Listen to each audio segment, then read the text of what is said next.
Under a sky of stone towers, iron crowns and cold English rain, the Plantagenet Dynasty rose, ruled and tore itself apart, and in doing so, it built much of what we now recognise as medieval kings and queens.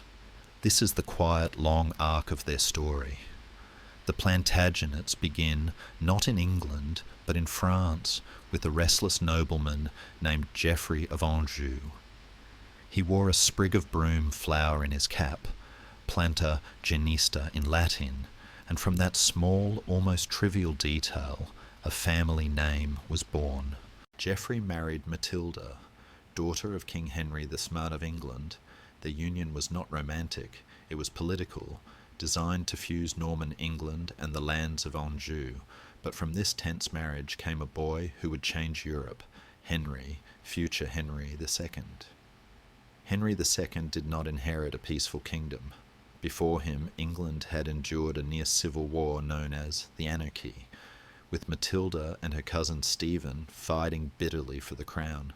Castles were burned, law and order collapsed, and chroniclers wrote that Christ and his saints slept. When Stephen finally agreed that Matilda's son Henry would succeed him, a fragile compromise was born. In 1154, Henry II became king, and the Plantagenet story, in its full form, truly began. Henry II's realm was not just England. It was the Angevin Empire, England, large parts of western France, Anjou, Normandy, Aquitaine through his wife Eleanor, an influence that stretched like a patchwork over the Channel. He was energetic, clever, and ruthless, obsessed with order and royal authority. He reformed justice, sent royal judges travelling through the realm, and laid foundations for English common law that still echoes today. Yet, the king who rebuilt order also sowed tragedy. His quarrel with his one-time friend, Archbishop Thomas Becket, over church rights ended with knights cutting Becket down in Canterbury Cathedral. The murder shocked Europe. Henry did penance, but the image of a king whose anger could kill a saint would stain his memory forever. Henry's real enemies, however, were his own sons. Henry the young king, Richard, Geoffrey and John, grew up in a world of vast territories and larger ambitions. Their father granted them titles but refused them true power. The result was predictable: rebellion. More than once, Henry II faced his sons in open war, backed by their formidable mother, Eleanor of Aquitaine. In a bitter, almost Shakespearean scene near the end of his life, Henry discovered that even his favourite son, John, had turned against him. Broken in spirit as much as in body, Henry II died in 1189, muttering the names of his betrayers. His son, Richard the Lionheart, stepped into legend. Tall, charismatic, and fierce, Richard was less a settled king and more a knight-errant. He spent most of his reign on crusade or in captivity, fighting in the Holy Land, bargaining with Saladin, and then being ransomed at huge cost after capture on his way home. In England, he was almost a distant myth, beloved in songs, but barely present in person. When he died in 1199 from a crossbow wound at a small siege in France, the legend ended suddenly, leaving the very human problem of succession. That problem arrived in the shape of his brother, King John. If Richard was the glamorous warrior, John was the anxious administrator, suspicious, sharp, and deeply unpopular.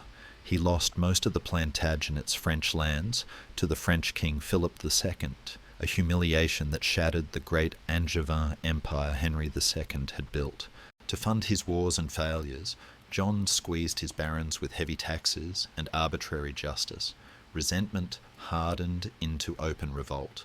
In 1215, at Runnymede beside the Thames, John was forced to seal Magna Carta, a charter that promised limits on royal power and certain rights for the barons. At the time, it was a desperate political deal. In the long run, it became a symbol of the idea that a king is not above the law. John's son, Henry III, grew up in this new world of constrained kingship. He loved art, religion, and grandeur more than war. Under him, Westminster Abbey was rebuilt in Gothic splendour, a physical statement of royal piety and prestige. Yet Henry's reliance on foreign favourites and poor financial management angered many nobles. Once again, rebellion came, this time led by Simon de Montfort, who briefly captured the king and summoned a parliament that included not just nobles and clergy, but representatives of towns.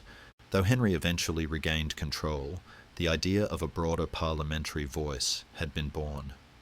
With Edward the Son, the Plantagenets produced another powerful, iron-willed ruler. Tall and formidable, Edward was a soldier king. He conquered Wales with brutal determination, ringed it with castles, and subdued its princes. His attempts to dominate Scotland sparked the wars that would make names like William Wallace and Robert the Bruce famous. Edward saw kingship as a sacred duty to impose order, secure borders, and uphold the law, but always on his terms. His son, Edward II, was very different. Where his father had been hard and disciplined, Edward II was more relaxed, affectionate, and easily influenced. His close relationships with favourites like Piers Gaveston and Hugh Despencer caused scandal and resentment among the nobles. Defeats in Scotland, especially at Bannockburn in 1314, shattered royal prestige. Eventually, his own wife, Isabella of France, and her ally Roger Mortimer led an invasion, forced Edward to abdicate, and, most likely, had him quietly murdered. A Plantagenet king, deposed and killed by his own queen and her lover, was a shocking symbol of how fragile medieval kingship could be. Edward III tried to restore the glory of the crown. He was ambitious, martial, and eager to claim what he saw as his rightful inheritance in France. His claim to the French throne helped ignite the 100 Years' War. Early victories at battles like Crécy and Poitiers painted him as a chivalric hero, and under his reign the idea of the noble English knight flourished. But war was expensive, and the Black Death, the terrible plague of the 1340s, killed perhaps a third of the population. The fabric of Plantagenet society was changing. Labour became scarce, peasants had new bargaining power, and old certainties crumbled. The later Plantagenets faced internal storms. Under Richard II, grandson of Edward III, tensions boiled over. The Peasants' Revolt of 1381 exploded in response to poll taxes and social strain. Richard, still a teenager, met the rebels and showed surprising courage. But the deeper problems of mistrust between king and nobles remained. His increasingly autocratic style and reliance on favourites led powerful lords to move against him. In 1399, Henry Bolingbroke seized the crown, becoming Henry IV. Richard II was deposed, another Plantagenet king brought down by his own kin. With Henry IV and his famous son Henry their famed, the dynasty's story marches towards its end. Henry V's victory at Agincourt in 1415 seemed to restore English glory in France. For a moment, it looked as if the Plantagenets might rule both kingdoms. But Henry V died young, leaving a baby, Henry VI, as king. Henry II was gentle, pious, and unsuited to the brutal politics of his time. Mental illness, noble rivalries, and military catastrophe in France set the stage for the Wars of the Roses, a savage civil war between rival branches of the Plantagenet family, Lancaster, Red Rose, and York, White Rose. Those wars tore apart everything the dynasty had built. Brothers, cousins, uncles, all turned on each other in a spiral of battles, betrayals, and sudden deaths. Kings fell. Henry VI, Edward IV, and finally Richard III, the last Plantagenet king, killed at Bosworth Field in 1485, crying, a horse, my kingdom for a horse," according to later legend. His victor, Henry Tudor, became Henry VII and founded the Tudor dynasty.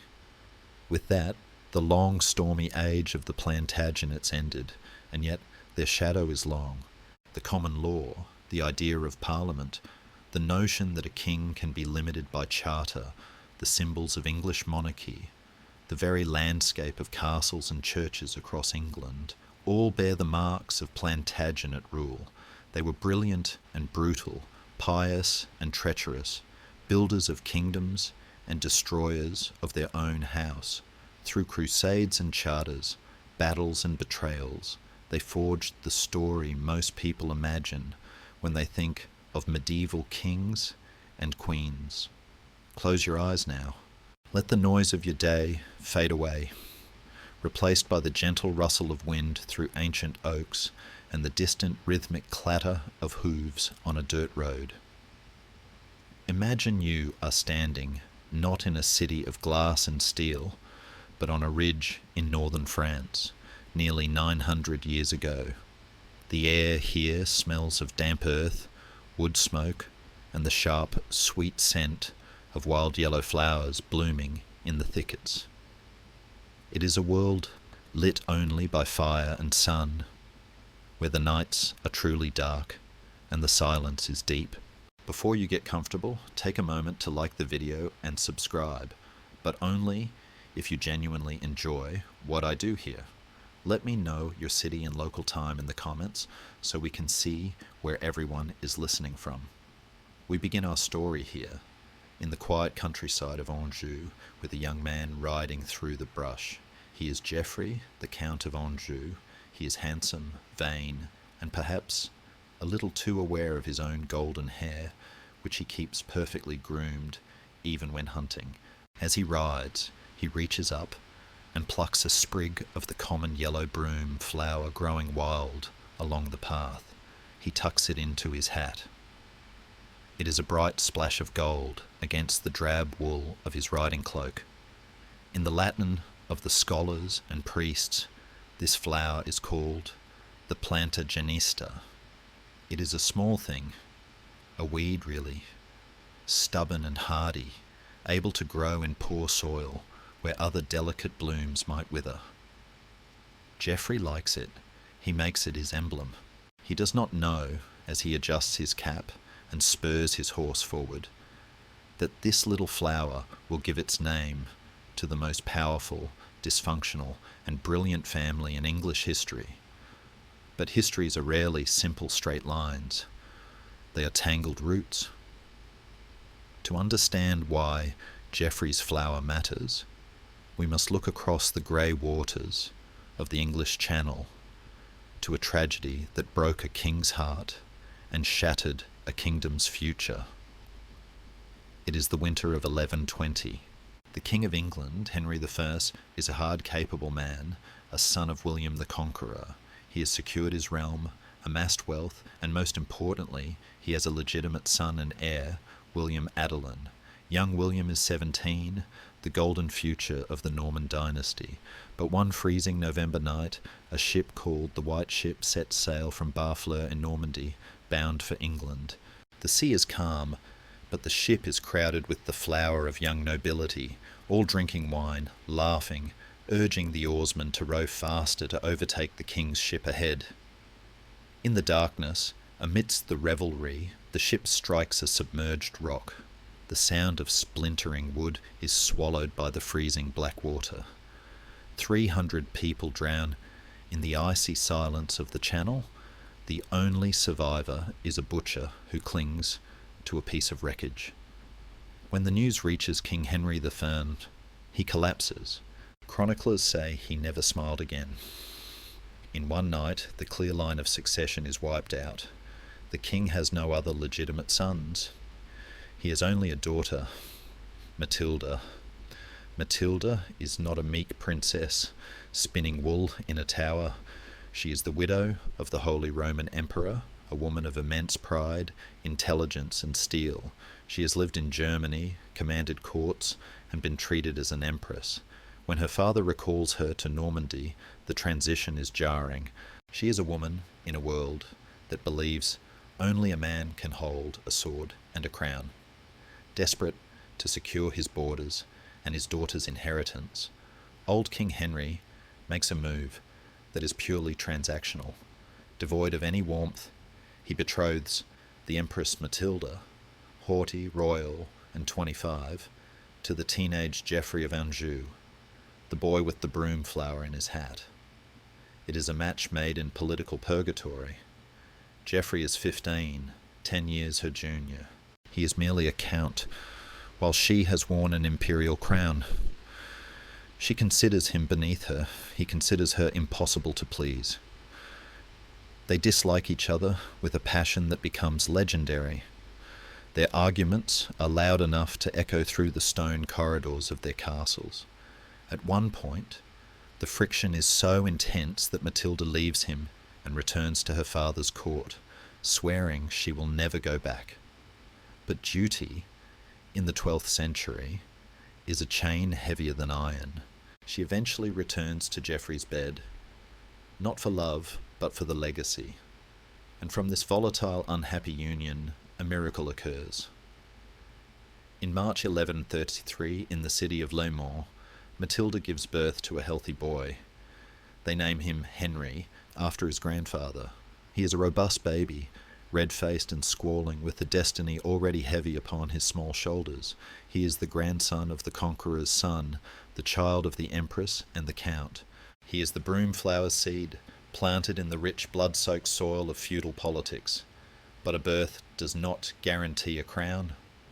When old King Henry the Fen finally dies in 1135, supposedly from eating a surfeit of lampreys, a type of eel he loved too much, the promise he forced his barons to make, to support Matilda as queen, evaporates like mist. The barons of England are not ready to be ruled by a woman, especially one with a foreign husband they distrust. Instead, they turn to Matilda's cousin, Stephen of Blois. Stephen is charming, affable, and quick to cross the channel and seize the treasury.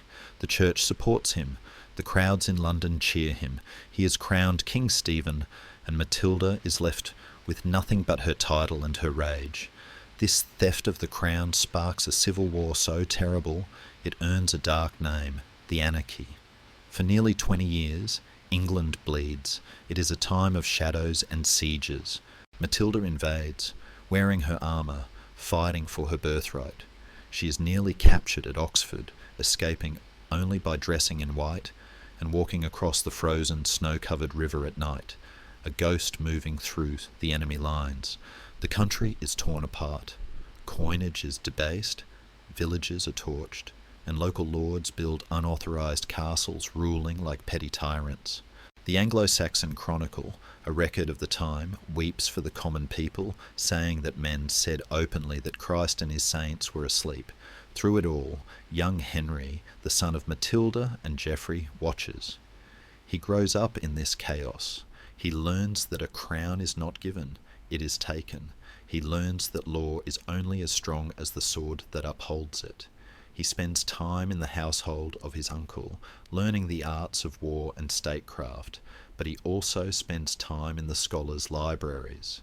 He is sharp, terrifyingly energetic, and burning with a single purpose, to reclaim what was stolen from his mother. Interestingly, historians still debate whether Geoffrey of Anjou ever actually used Plantagenet as a proper surname. It seems it was just a nickname, a playful jab at his habit of wearing the wildflower. It wasn't until centuries later, in the 1400s, that the family officially adopted the name to emphasise their royal lineage. So, in a way, the Plantagenet Dynasty didn't know they were Plantagenets, they just knew they were born to rule. By the early 1150s, the winds are changing. Stephen is old, his wife is dead, and his own son has died. The fight has gone out of him. The energy is now with the young Henry. He is now a man, red-haired, freckled, with a chest like a barrel, and legs bowed from endless days in the saddle. He crosses to England, not just as an invader, but as an inevitability. In a treaty sealed at Wallingford, a weary King Stephen agrees to a deal. Stephen will remain king for the rest of his life, but Henry, Geoffrey and Matilda's son, will be his heir. The long winter of the anarchy is ending. The broom flower has survived the frost. When Stephen dies in 1154, Henry is ready. He is 21 years old, possessed of a demonic energy and a kingdom that is desperate for peace. He is crowned Henry II, the first king of the House of Plantagenet. The seed is sprouted, and its roots are about to strangle the old order and build something entirely new. To understand the sheer scale of what Henry II achieved, you must first close your eyes and imagine a map of Western Europe spread out on a rough-hewn wooden table, illuminated by the flickering light of a tallow candle. On this map, the lands loyal to the King of France are a modest, landlocked blue patch huddled around Paris. But the lands held by Henry, the new King of England, are a vast, sprawling wash of red that dominates the horizon, from the wind-battered hills of the Scottish border down through the green heart of England, across the grey Channel to the apple orchards of Normandy, the fields of Anjou, and all the way south to the sun-baked vineyards of Aquitaine, near the Pyrenees. This was the Angevin Empire. It was not an empire in the Roman sense, with legions and marble columns. It was a patchwork of inheritances held together by one man's furious energy. And energy is the word that defines Henry II. He was a king who lived in the saddle. Chronicles from the time paint a picture of a man who was terrified of idleness, perhaps believing that if he stopped moving, the chaos of the recent civil war might catch up with him. He had cropped red hair, freckled skin that flushed when he was angry, and grey eyes that could go from twinkling to terrifying in a heartbeat. He refused to sit down, even during councils, pacing the floor while his exhausted courtiers leaned against tapestries, praying for a break.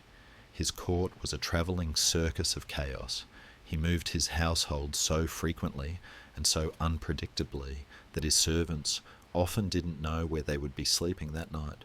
One of his clerks, Peter of Blois, wrote a famous letter complaining about the misery of serving Henry, describing how the courtiers fought over stale bread and slept in muddy marshes because the king had decided on a whim to ride another 20 miles before supper. It is a slightly humorous image, the most powerful man in Europe riding relentlessly into the twilight, while behind him a train of dukes, bishops and scribes grumble and bounce uncomfortably on their mules, wishing the king would just pick a castle and stay there. But this restlessness had a purpose. Henry was stitching his kingdom back together. When he took the throne, England was bristling with adulterine castles, unauthorised fortresses built by local lords during the anarchy to terrorise the peasantry. Henry tore them down. You can almost hear the sound of it, the heavy thud of pickaxes against stone, the crumbling of walls, the dust settling over the green fields.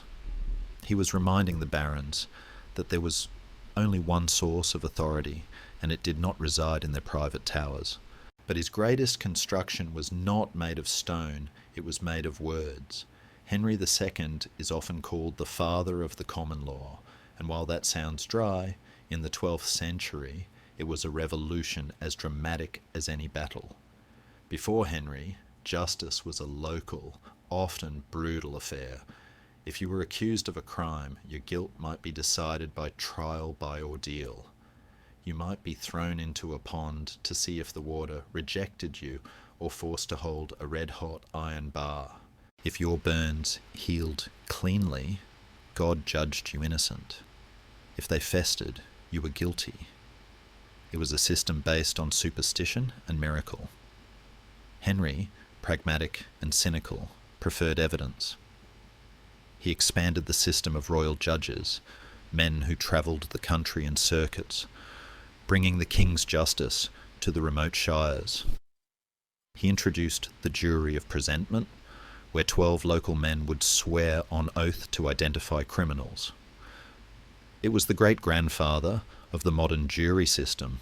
Historians often debate whether Henry did this out of a noble desire for fairness or simply because selling justice was incredibly profitable for the royal treasury. The truth is, likely a blend of both. In the medieval mind, a king's greed and a king's duty were often two sides of the same golden coin. Regardless of his motives, the effect was profound.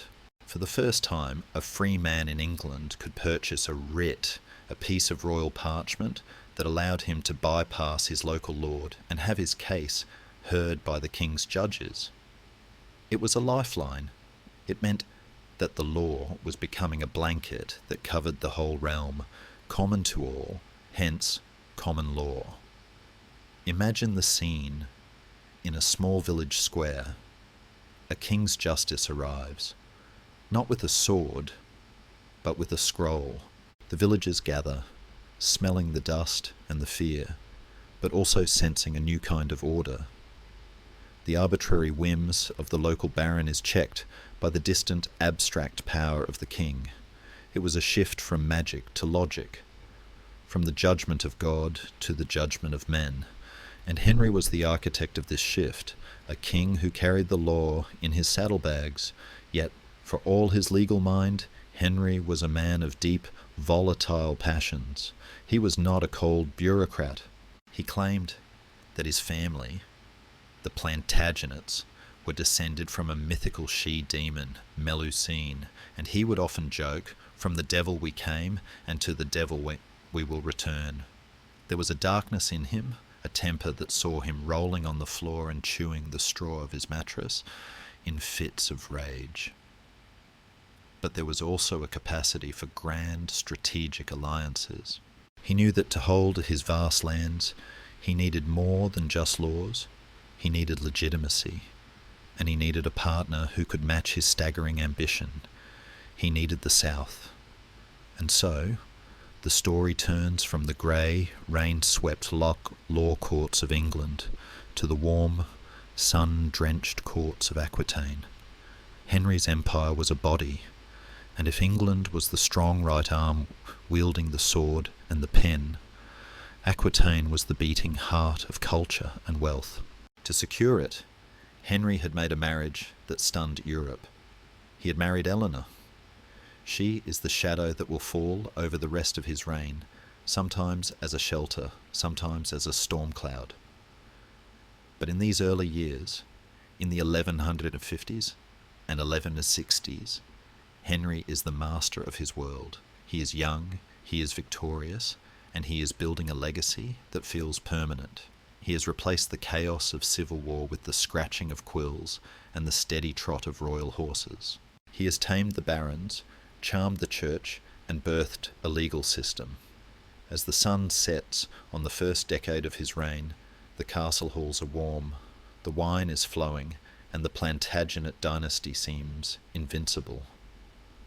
The chroniclers write of a golden age, unaware that the seeds of the dynasty's destruction are already growing in the royal nursery, in the form of Henry's own growing sons. But for now the king sleeps soundly, the map of Europe safely tucked under his pillow, his restless energy quieted by the satisfaction of a kingdom made whole.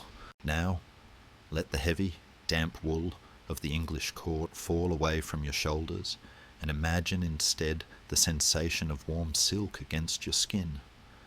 We are leaving the grey skies of the north and travelling south, crossing the Loire River into a land where the sun lingers longer, where the stone of the castles glows honey gold in the afternoon light, and where the air smells not of wood smoke and wet dogs, but of rosemary, lavender, and crushed grapes. This is Aquitaine, and at its centre, radiating power like a second sun, is Eleanor. To tell the story of the Plantagenets without Eleanor of Aquitaine is impossible. It would be like trying to describe a fire without mentioning the heat. She was not merely a wife to Henry II. She was his equal, his financier, his rival, and in many ways his superior in the subtle arts of ruling.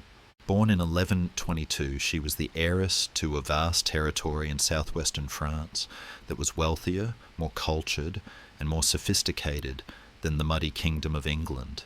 While English barons were still wiping their mouths on their sleeves, the Dukes of Aquitaine were reading poetry and debating philosophy. Eleanor grew up in a court that valued the Guy Sabre, the joyful art of living. She was educated in Latin. She knew the stars. She could ride and hawk as well as any man, and she possessed a charisma that seemed to bewitch everyone who met her. But her life before Henry had been a stifling cage. She had been married first to King Louis VII of France, a man so pious and austere that Eleanor famously complained, "I thought I had married a king, but I found I had married a monk." It was a mismatch of epic proportions. Louis prayed, Eleanor lived. She even accompanied him on the Second Crusade, riding all the way to the Holy Land. Legend likes to paint her on this crusade as a bare-breasted Amazon, leading a troop of women warriors, a scandalous image that titillated later chroniclers. The truth, as is often the case, was less theatrical, but more interesting. She was a feudal leader bringing her own vassals to war, refusing to be left behind like a piece of furniture. The marriage to Louis crumbled under the weight of their incompatibility and the lack of a male heir, and in 1152 it was annulled. Technically, the church dissolved it because they were cousins, a convenient excuse used by royals whenever they wanted a divorce. What happened next was breathless. A woman as wealthy as Eleanor was a prize. Single, she was in danger of being kidnapped and forced into marriage by any ambitious lord who could catch her. Riding hard from Paris to her own lands in Poitiers, she dodged ambushes, outsmarting 2 potential suitors who were lying in wait. And then mere weeks after leaving the King of France, she sent a message to young Henry of Anjou. He came immediately. They were married in a simple ceremony baffling Europe. She was 30, a woman of the world. He was 19, a ginger-haired ball of energy. But the chemistry was undeniable. They were both predators, both brilliant, both hungry for empire. When Henry became King of England 2 years later, Eleanor became Queen, bringing with her the vast wealth of Aquitaine.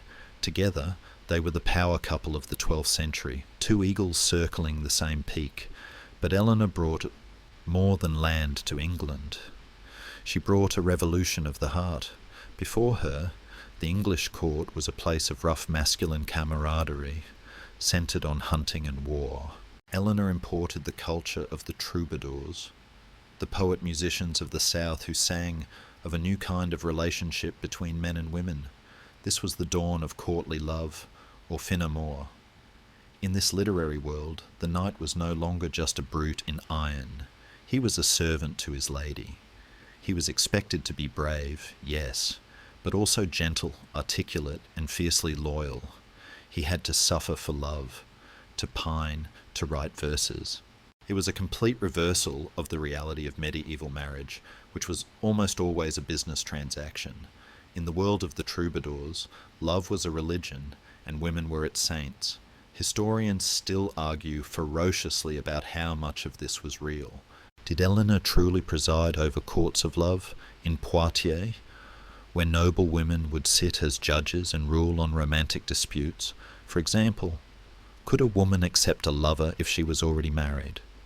The answer from Poitiers was a scandalous yes, since marriage was about duty, not love.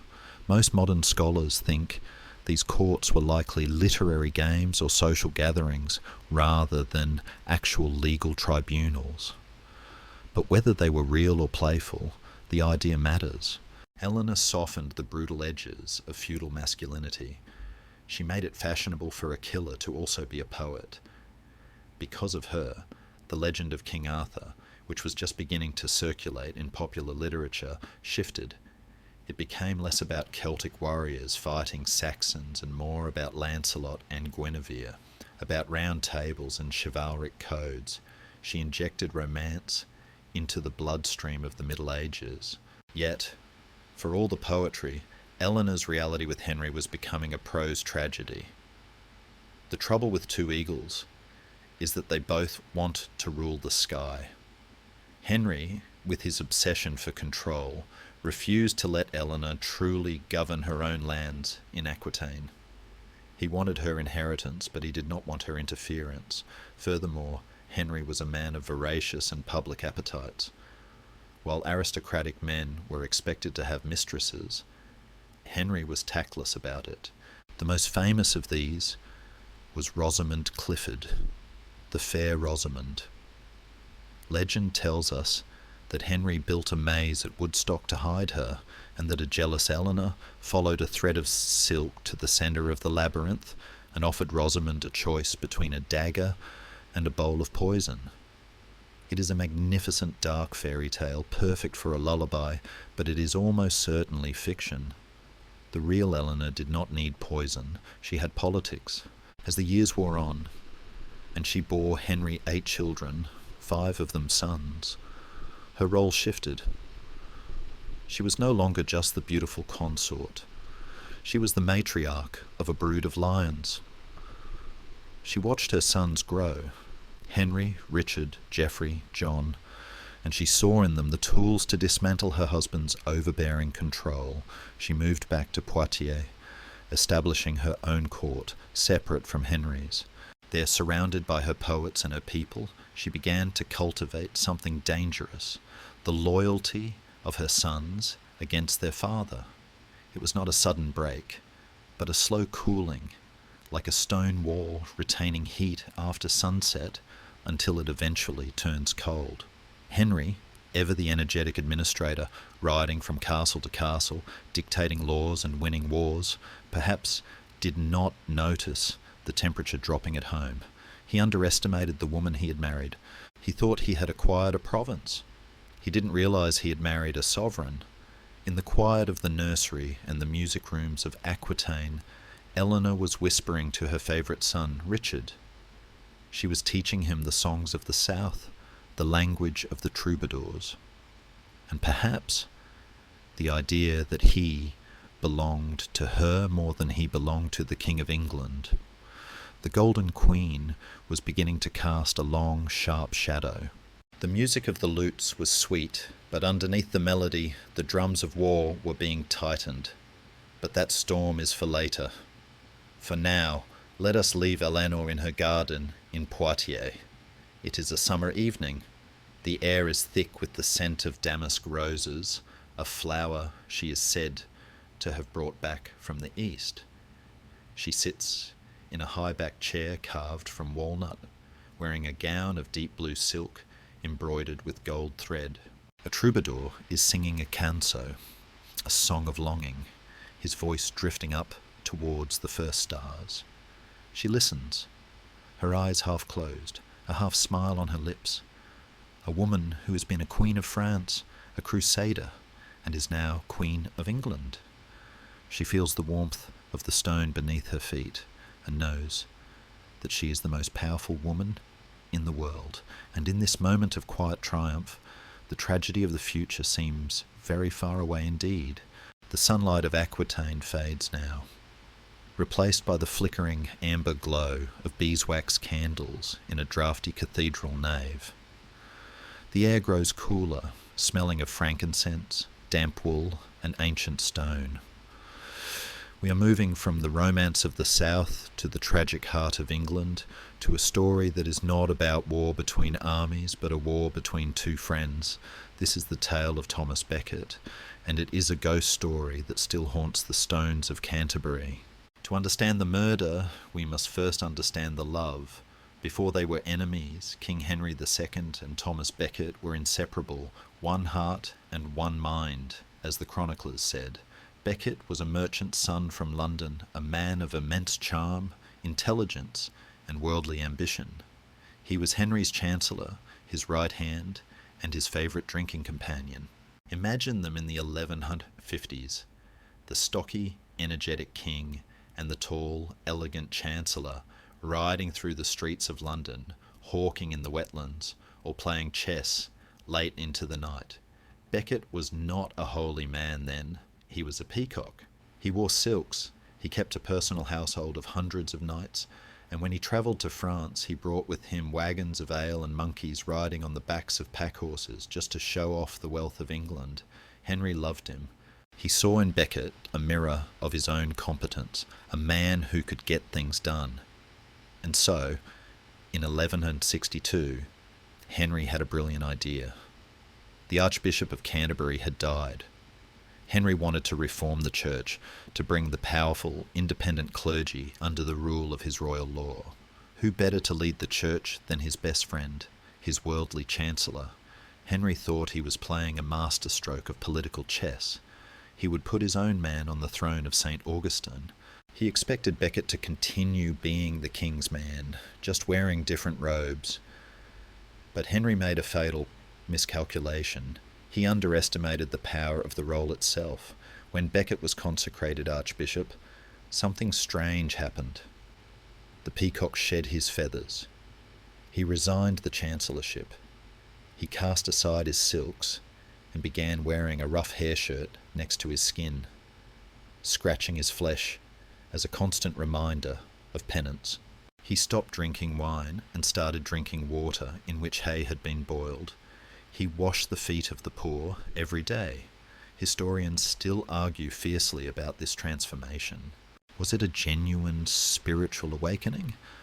A sudden realization of the weight of God's favour?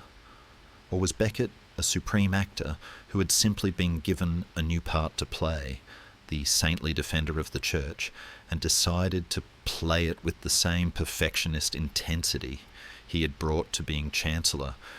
We will never truly know his heart, but we know the effect. Henry felt betrayed. He had put his friend in power to secure his control, and instead his friend had become his greatest obstacle. The conflict crystallized over the issue of criminus clerks. In the 12th century, if a priest stole a silver chalice or murdered a neighbour, he could not be tried in the king's court. He was tried in a church court where the punishments were notoriously lenient, usually just a penance or a defrocking. Henry, with his obsession for law and order, found this intolerable. Why should a murderer escape the hangman just because he could read Latin and had a shaved tonsure on his head? He issued the constitutions of Clarendon to force the church to submit. Becket refused. The friendship turned to acid. There were shouting matches, storms of rage where Henry would chew the floor rushes, and finally Becket fled into exile in France. For 6 long years the two men circled each other from across the Channel, exchanging angry letters and excommunications. It was a divorce played out on an international stage. Finally, in 1170, a fragile truce was patched together in a meadow in France. Becket returned to England. But he did not return in peace. He returned with a sword of spiritual fire. As soon as he landed, he excommunicated the bishops who had sided with the king. It was a deliberate provocation. When the news reached Henry, who was celebrating Christmas in Normandy, his famous temper snapped. We all know the line, "Will no one rid me of this turbulent priest?" In reality, the chroniclers record something slightly less catchy, but more dangerous. What miserable drones and traitors have I nourished and promoted in my household, who let their lord be treated with such shameful contempt by a low-born clerk? It was a scream of frustration, not a direct order. But 4 knights, Reginald Fitzurse, Hugh de Morville, William de Tracy, and Richard le Breton, took it literally. Perhaps they were not the brightest men in the king's service, or perhaps they were just looking for a promotion. They strapped on their swords, mounted their horses, and rode for the coast. The journey took them a few days, a slow, grim procession of death moving toward Kent. They arrived in Canterbury on the 29th of December, 1170. It was late afternoon. The winter light was failing. They confronted Becket in his palace, demanding he absolve the bishops. He refused. They stormed out to retrieve their weapons. The monks, terrified, dragged Becket into the cathedral, hoping the sanctuary of the church would protect him. They tried to bolt the heavy wooden doors, but Becket stopped them. "The house of God," he said calmly, "must not be made into a fortress." He ordered the doors left open. He waited in the north transept, near a pillar, as the knights rushed in from the cloisters. It was dark now, the vast space lit only by distant altar candles. "Where is Thomas Becket, traitor to the king?" and realm, one knight shouted. "Here I am," Becket replied, stepping out of the shadows. No traitor, but a priest of God. The violence that followed was shocking, clumsy, and brutal. They tried to drag him outside, not wanting to kill him in the holy space, but he clung to a pillar.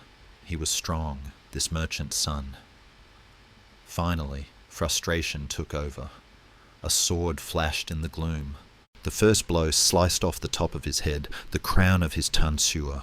The sword shattered against the pavement. Becket fell. A clerk standing nearby watched in horror as the knights finished their work and then looted the palace. A heavy silence fell over the cathedral, broken only by the sound of a winter storm rising outside. But in death, Becket became more powerful than he had ever been in life. Almost immediately, locals began dipping cloth in his blood. Miracles were reported. The turbulent priest became Saint Thomas of Canterbury, the most famous martyr in Europe. And Henry? The king was devastated. When he heard the news, he locked himself in his room for 3 days, refusing to eat. He knew he had killed the man he once loved. 4 years later, facing rebellions and believing God was punishing him, Henry performed one of the most extraordinary acts of penance in history. He walked barefoot into Canterbury, bleeding from the rough stones. He knelt at the tomb of his friend, removed his royal cloak, and allowed the monks to whip his naked back with birch rods. 80 lashes, the most powerful king in Christendom. Humbled in the dark, seeking forgiveness from the ghost of the friend he had destroyed. It is a sombre image to rest on, the king weeping in the candlelight, the silent tomb, the echoes of a friendship that changed history. The conflict between church and state would continue, but the personal tragedy of Henry and Thomas was over, leaving a scar on the Plantagenet soul that would never quite heal. The wind howls around the high stone battlements of the Château de Chinon, rattling the shutters and stripping the leaves from the vines in the valley below. It is a sound that matches the turmoil inside the castle walls, for we have reached the season of winter in the life of Henry II. The golden days of empire building are over. The days of holding on have begun, and the hands trying to tear the map apart belong to the people Henry loves most. There's a legend about the Plantagenets, whispered by their enemies and half believed by the family themselves, that they were the devil's brood. It was said that one of their ancestors had married a beautiful woman who always left mass before the consecration of the host. When her husband finally held her back by her cloak, she screamed, transformed into a dragon, and flew out the window with 2 of her children. Henry II used to laugh about it, saying, "What is born of the devil will return to the devil." But as he looked at his 4 adult sons, Henry, Richard, Geoffrey, and John, the joke surely began to taste like ash. The tragedy of Henry's later years was a tragedy of generosity and control. He loved his children. He wanted them to be kings. In fact, he did something almost unique in English history to ensure the succession. He had his eldest son, Henry, crowned King of England while he himself was still alive.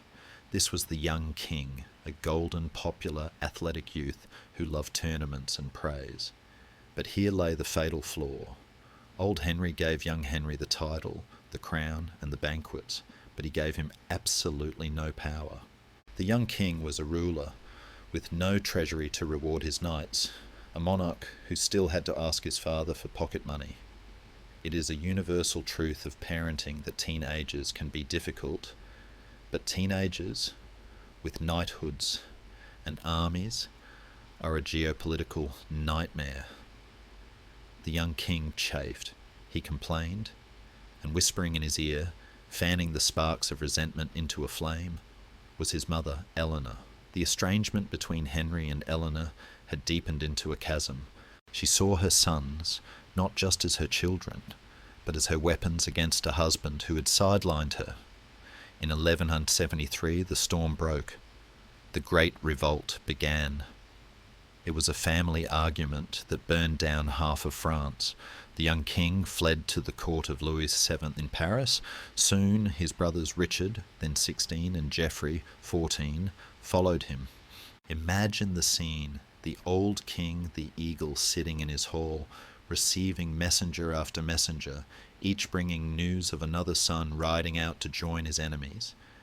It must have felt like a physical dismemberment.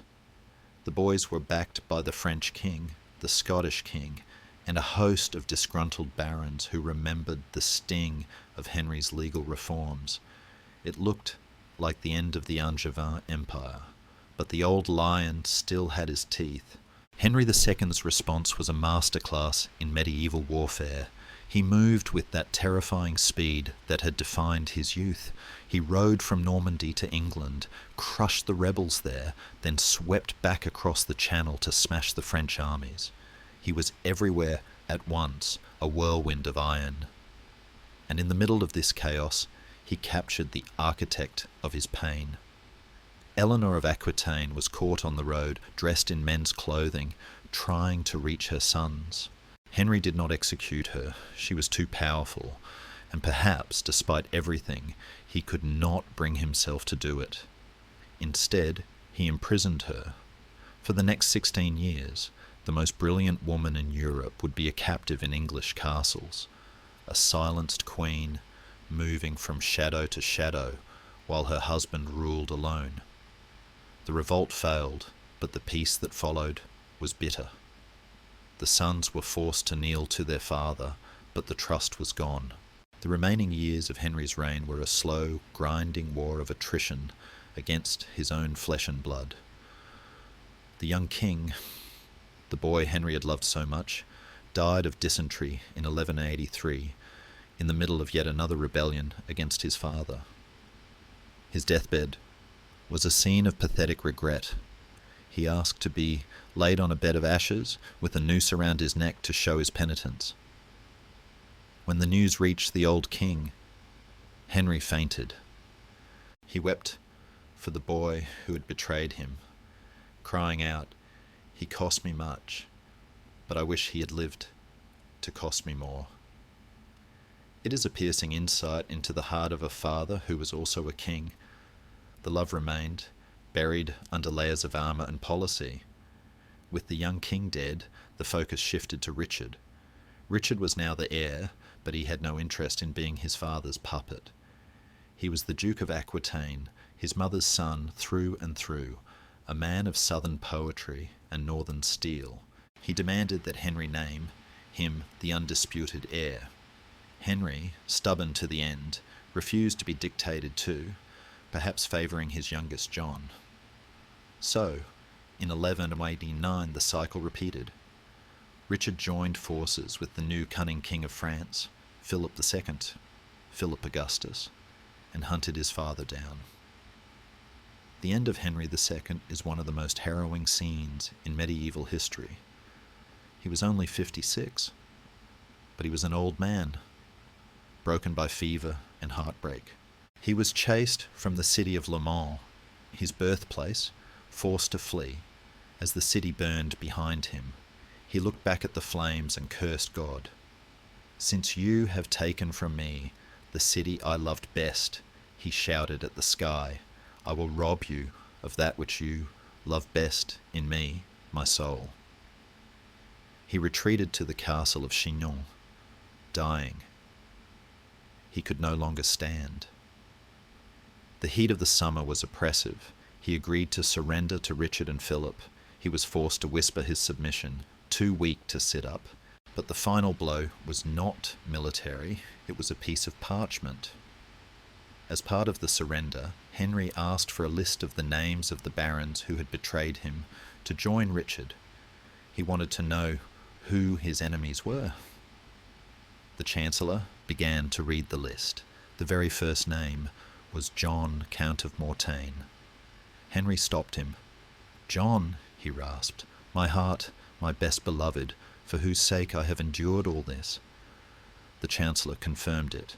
John, the one son Henry had trusted, the one son he had fought Richard to protect, had switched sides the moment he saw the wind changing. Henry turned his face to the wall. "Let the rest go as it will," he whispered. "I care no more for myself or for the world." He died shortly after, muttering, "Shame, shame on a conquered king." Now, the servants, in a final act of disrespect, common in that brutal age, stripped his body of its rings and fine clothes, leaving the creator of the common law and the lord of the Angevin Empire naked on a stone slab, covered only by a short cloak borrowed from a bystander. It was a stark, lonely end to a life of furious activity. But the story does not end with his last breath. When Richard, now King Richard the Fair, came to view his father's body, legend says that blood began to flow from the corpse's nose, a medieval sign that the murderer was present. Richard gazed at the face of the father he had hunted to death, and for a moment the Lionheart wept. But tears could not undo the past. The eagle was dead. The crown had passed to the lion. And somewhere in England, in a tower room, the doors were unlocked, and Eleanor of Aquitaine stepped back into the light, an old woman with a heart of diamond, ready to rule again through the sons who had destroyed their father for her.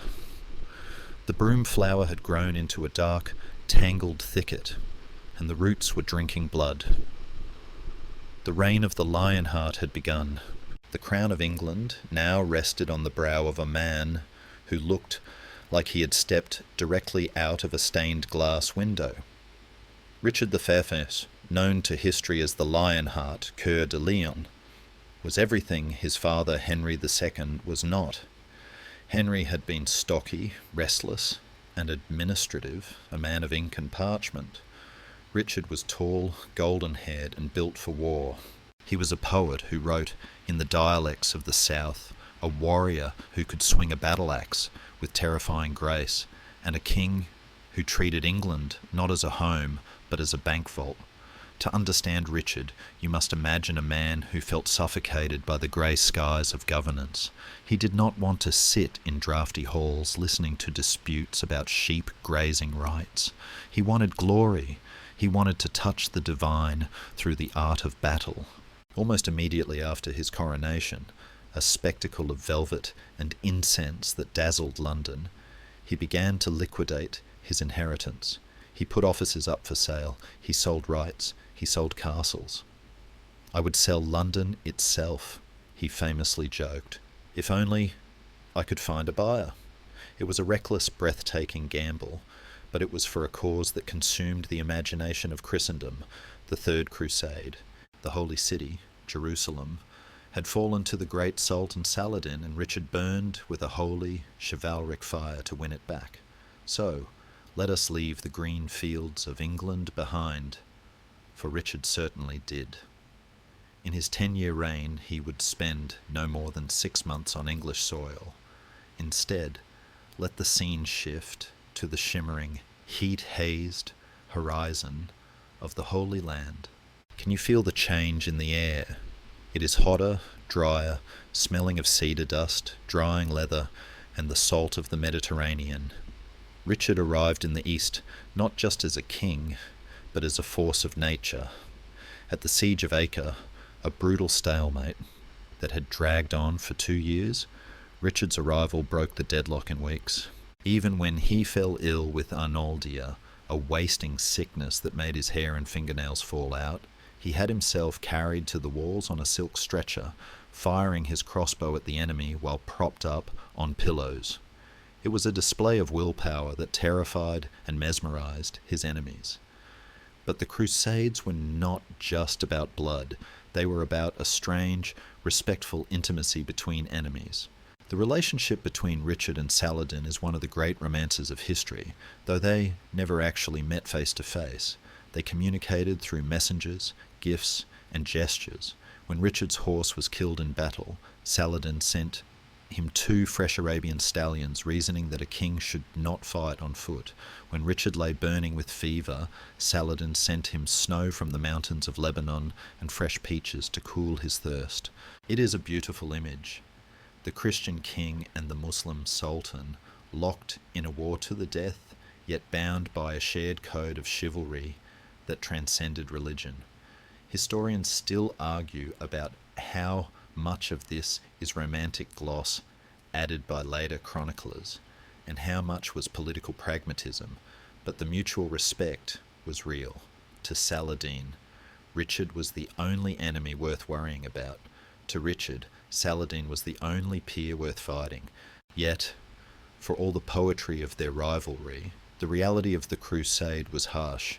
The march south towards Jerusalem was a nightmare of heat and harassment. Richard's army moved like an iron caterpillar along the coast, disciplined and slow, while Saladin's archers buzzed around them like wasps. At the Battle of Arsuf, Richard's patience broke. He unleashed a cavalry charge so perfectly timed and so devastating that it shattered Saladin's army. It was Richard's masterpiece, but victories do not always mean conquest. The tragedy of Richard's crusade is that he never stepped foot in Jerusalem. He marched his army to within sight of the city twice. He could see the domes, the walls, the place he had travelled thousands of miles to save. But he was a strategist as well as a dreamer. He knew that even if he could take the city, he could not hold it. His army was shrinking, disease was rampant, and news from home was bad. So, in a moment of profound melancholy, Richard is said to have covered his face with his shield, refusing to look at the holy city he could not rescue. "Fair Lord God," he prayed, "I pray thee that thou suffer me not to behold thy holy city, since I cannot deliver it from the hands of thine enemies." He turned back. He signed a treaty with Saladin that allowed Christian pilgrims to visit the city in peace, and then, weary and sick, he began the long journey home. But the journey of a hero is rarely a straight line. The return trip was a disaster. Shipwrecked and forced to travel overland through the territory of his enemy, Leopold of Austria, whom Richard had insulted at Acre by throwing Leopold's flag into a ditch, Richard tried to travel in disguise. He dressed as a simple Templar knight, or perhaps a kitchen servant. Stories vary, but his disguise failed. Perhaps it was his height, or a valuable ring he forgot to remove, or simply that a lion cannot hide in a flock of sheep. He was captured. For over a year, the King of England was a prisoner in a castle on the Danube. This is where the legend blooms most beautifully.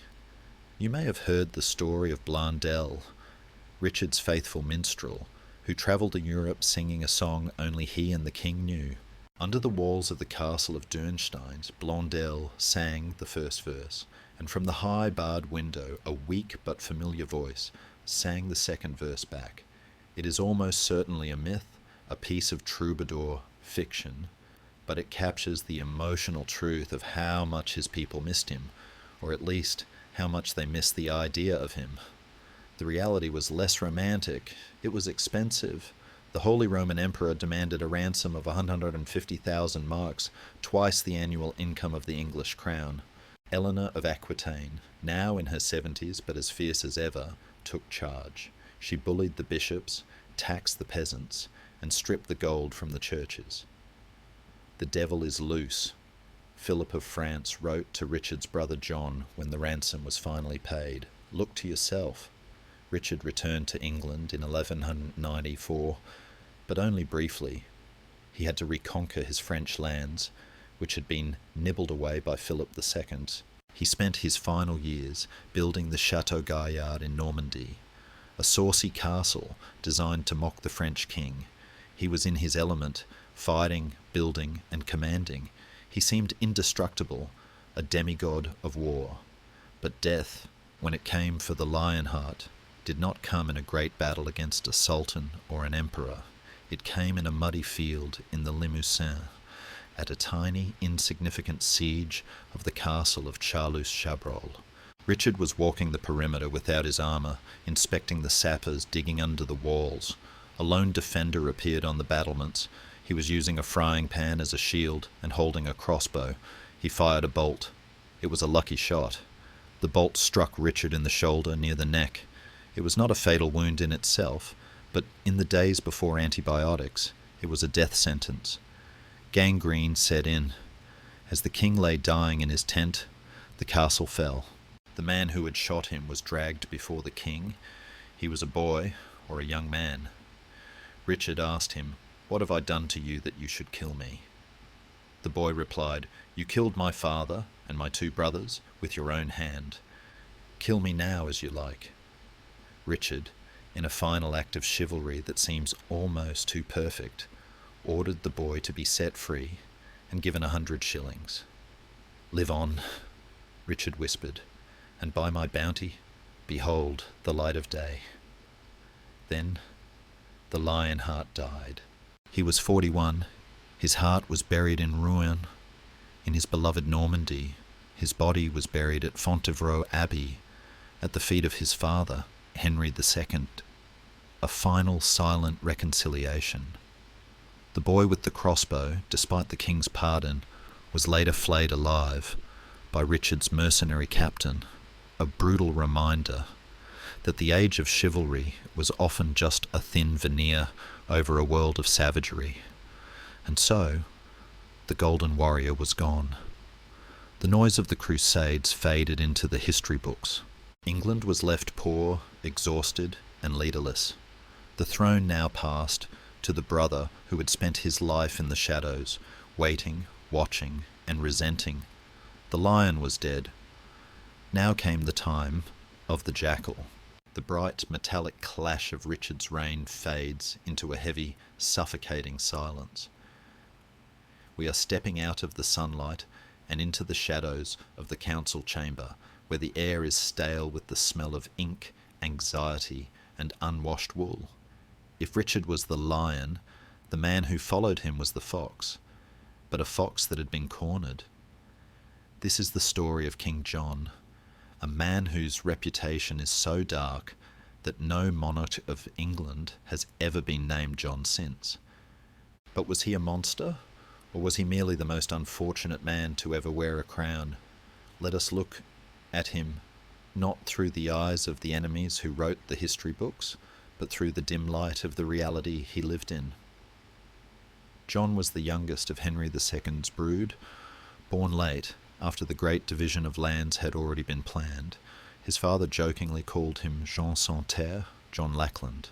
It was a nickname that must have stung the boy like a lash, a constant reminder that he was the spare, the afterthought, the child with nothing to his name but his ambition. While Richard was tall and golden, John was shorter, stockier, and darker, with a suspicious cast to his eye. He did not yearn for the Holy Land, he yearned for control. He was brilliant in a way Richard never was. He was literate, obsessed with the details of government, a man who would personally check the accounts to make sure the royal kennel master wasn't overcharging for dog food. In a modern office, he might have been a micromanaging but effective CEO. In the feudal world, where a king needed to be a warrior god, he was a disaster. His tragedy began the moment he took the crown in 1199. He was immediately faced with a rival, his nephew, Arthur of Brittany. Arthur was the son of John's deceased older brother Geoffrey, and by the strict laws of primogeniture, Arthur had a better claim to the throne than John.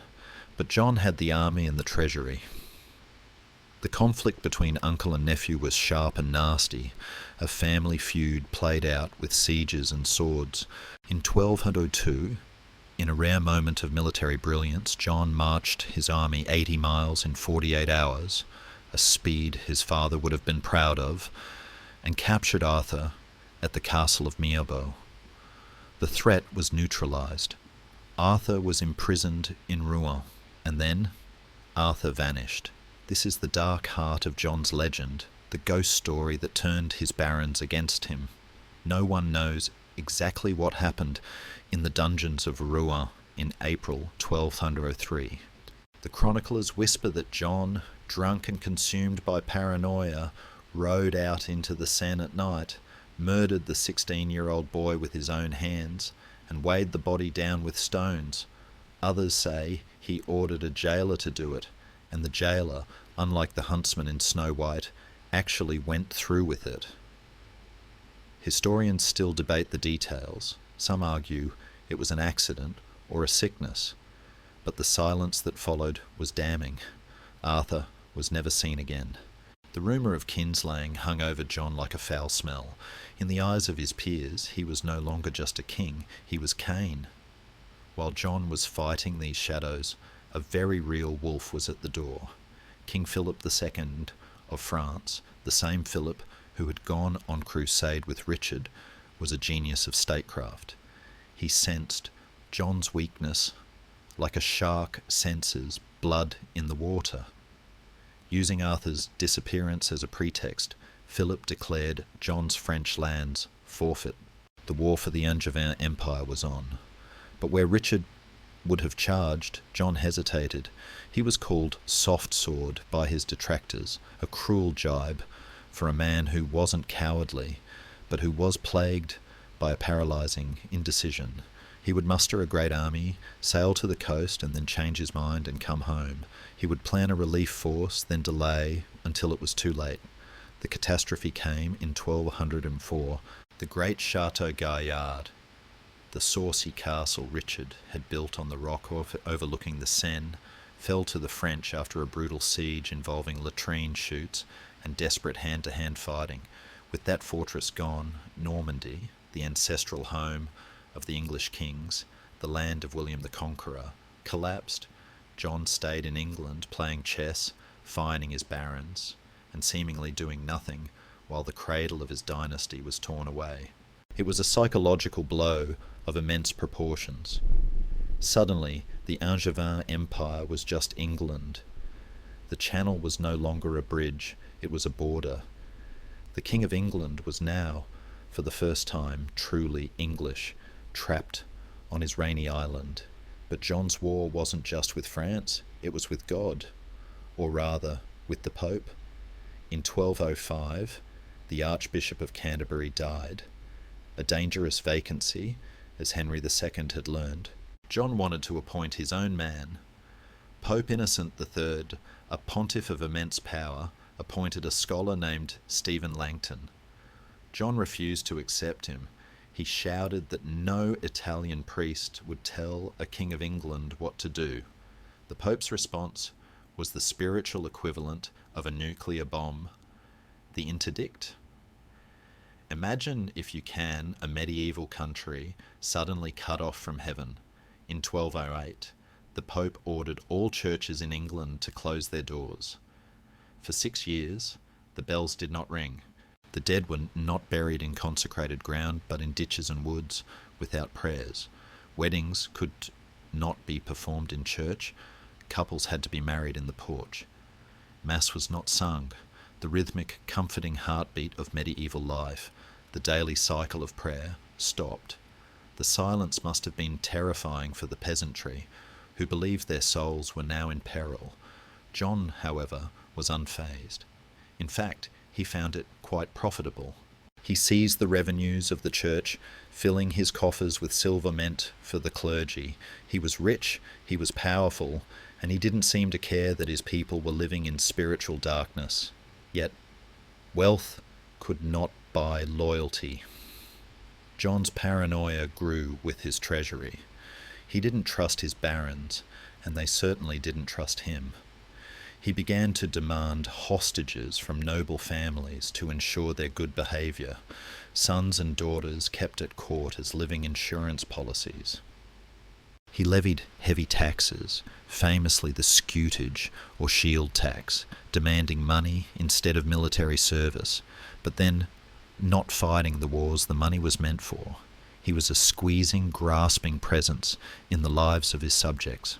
There is a story, perhaps apocryphal, but telling, that he once imprisoned a noblewoman and her son and starved them to death. When the cell was opened, the mother was found to have gnawed on the cheek of her own child in desperation. True or not, it was the kind of thing people believed John capable of. He also had a peculiar, almost modern obsession with aesthetics and luxury, which seemed to annoy the rugged barons even more. Records show He took a bath every 3 weeks, scandalously frequent for the time, and spent a fortune on robes of samite and jewels. He was trying to look like a king, perhaps to convince himself as much as anyone else. But the fabric was fraying. By 12 Aquitaine, John decided to throw the dice one last time. He used his amassed fortune to launch a grand campaign to retake Normandy. It was his chance to redeem the name of Soft Sword, to prove he was Richard's equal. He built a massive coalition with the Holy Roman Emperor. It was a solid plan. It ended in total disaster at the Battle of Bouvines. John wasn't even there. His allies were crushed by Philip of France. The road to Normandy was closed forever. John returned to England broke, defeated, and discredited. The atmosphere in England upon his return was electric with rage. The barons had had enough. They had paid his taxes, given him their sons, endured the Pope's wrath, and watched him lose their ancestral lands in France. They met in secret, whispering of ancient rights and new demands. They were no longer asking for favours. They were demanding a reckoning. They renounced their allegiance to John, a shocking, treasonous act, and marched on London. The city gates were opened to them by cheering crowds. John found himself isolated at Windsor Castle, looking out over the Thames, watching the fires of rebellion burning in the distance. The fox had run out of holes. John was cornered, but he was not yet finished. He was a survivor. He sent messengers to the rebels, asking for a meeting. He proposed a neutral ground, a marshy meadow by the river, where the ground was too soft for a cavalry charge, ensuring no one could try anything stupid. The place was called Runnymede. And so, as the sun sets on this chapter, we leave John in his chamber at Windsor. He is pacing, his face pale, his fingers toying nervously with the jewelled clasp of his cloak. He knows he has to give them something. He thinks he can outwit them, sign a piece of parchment to buy time, and then break his word later. He does not know that he is about to walk into a field and inadvertently create the most famous document in the history of freedom. He thinks he is fighting for his crown. History knows he is fighting the tide. The bells are silent, the barons are mounting their war horses, and the River Thames flows quietly past the meadow, waiting for the ink that will change the world.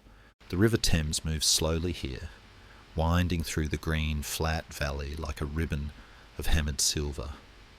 We are at Runnymede, a name that now rings with the sound of freedom. But on June 15th, 1215, it smelled of damp grass, horse sweat, and fear. The air is thick with the humidity of an English summer. On one side of the meadow, the silk pavilions of the barons snap in the breeze, bright with heraldry, lions, chevrons, and eagles. On the other, the royal tents of King John stand sullen and guarded. Between them lies the neutral ground, a marshy patch where history is about to be made, not with the clash of swords, but with the scratch of a quill on sheepskin.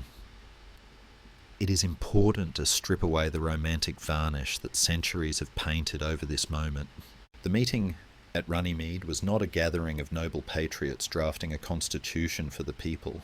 It was a desperate standoff between a cornered gangster and his angry captains. The barons, led by men like Robert Fitzwalter, who called himself the Marshal of the Army of God, were not thinking of democracy. They were thinking of their own castles, their own money, and their own rights, which John had trampled on for years. They wanted to pin the king down, to bind him with ropes of ink so he could no longer act like a tyrant. King John, riding out to meet them, was seething. He was 48 years old, his face lined with the stress of lost empires and interdicts. He hated every moment of this. He smiled, he nodded, he spoke with the oily charm he could deploy when necessary, but inside he was plotting revenge. The document presented to him was a long, rambling list of demands. It dealt with specific, almost boring feudal grievances: the removal of fish weirs from the Thames, the standardisation of weights and measures for grain and cloth, the rights of widows not to be forced into marriage. But buried among these administrative details were clauses that glowed with a strange new power. Clause 39. No free man shall be seized or imprisoned or stripped of his rights or possessions, except by the lawful judgment of his equals or by the law of the land. And clause 40. To no one will we sell, to no one deny or delay right or justice. This was the spark. For the first time, a king of England was being forced to admit in writing that he was not above the law. The law was something separate, something higher, a rock that even the crown could not break. John did not sign the Magna Carta, the Great Charter, as we often see in paintings. Kings in the 13th century did not sign documents, they sealed them. A chaotic blob of beeswax was pressed onto the parchment, and the royal seal was stamped into it. It was a physical act of submission. The barons also forced a security clause upon him, clause 61, which created a council of 25 barons who had the legal right to seize the king's castles if he broke his word. It was practically a license for civil war, legalizing rebellion.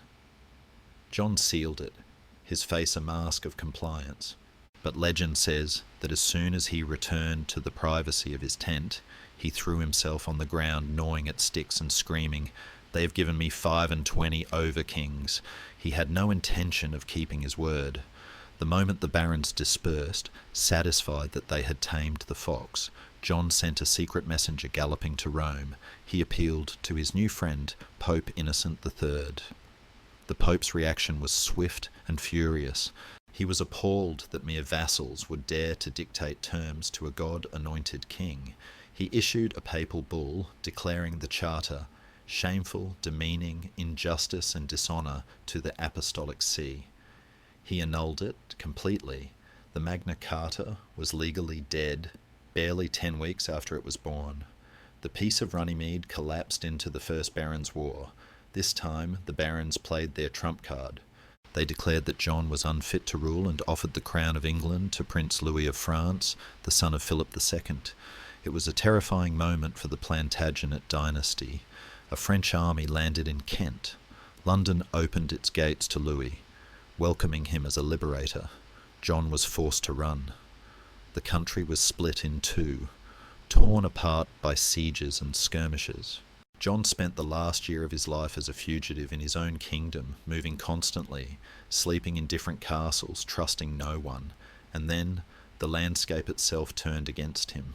In October 1216, John attempted to cross the Wash, a vast treacherous estuary on the east coast of England, where the tides rush in with lethal speed.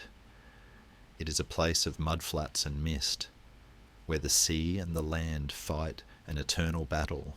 John, perhaps ill or just in a hurry, crossed safely, but his baggage train, the wagons carrying his jewels, his gold, his clothes, and supposedly the ancient crown of Edward the Confessor, took a shortcut across the sands. The tide turned. The water came rushing in, a silent grey wall. The wagons were swallowed by the quicksand and the sea. The wealth of the Plantagenets, the accumulated treasure of the Devil's Brood, sank into the mud, never to be seen again. Historians still debate whether this actually happened on the scale the chroniclers claim, or if it was a metaphor for the shipwreck of his reign. But to John, watching from the safety of the shore, it must have felt like the final judgment of God. Broken, penniless and sick, John rode to Newark Castle. He was suffering from dysentery, a flux of the bowels. But his gluttony did not desert him. Legend says he gorged himself on peaches and new cider, a lethal combination for a man with a rotting gut. He died on a stormy night in October 1216 as the wind howled around the towers of Newark. He was 50 years old. He asked to be buried in Worcester Cathedral, between the shrines of St. Wulfstan and St. Oswald, hoping that the holy men would protect his soul from the demons he surely feared were coming for him. The situation he left behind was catastrophic. The king was dead. The crown jewels were at the bottom of the sea. London was occupied by a French prince who called himself King of England. The heir to the Plantagenet throne was a 9-year-old boy named Henry. By all logic, the dynasty should have ended there. The French should have swept up the pieces, and England should have become a province of France. But the Plantagenets had one last card to play, the loyalty of an old man. William Marshal, the Earl of Pembroke, was nearly 70. He was the greatest knight of his age, a man who had unhorsed Richard the Lionheart in a tournament, served Henry II, and stayed loyal to John when everyone else fled. He was the living embodiment of chivalry. The surviving loyal barons turned to him and named him regent, the guardian of the king and the kingdom. William Marshal took the little boy, Henry III, to the city of Gloucester.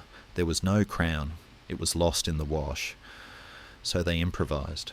In a hurried, moving ceremony in the abbey, they crowned the boy with a simple golden torque, a bracelet belonging to his mother, Isabella of Angoulême.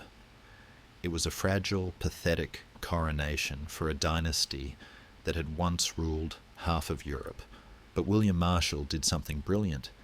He took the Magna Carta, the very document John had died fighting, and he reissued it in the name of the boy king. He stripped out the radical security clause, but kept the promises of justice and liberty. It was a masterstroke. By voluntarily granting the charter, the boy king showed that he was not a tyrant like his father. He stood for the law. The rebel barons, tired of the French prince and seeing a chance for peace, began to defect back to the royal side.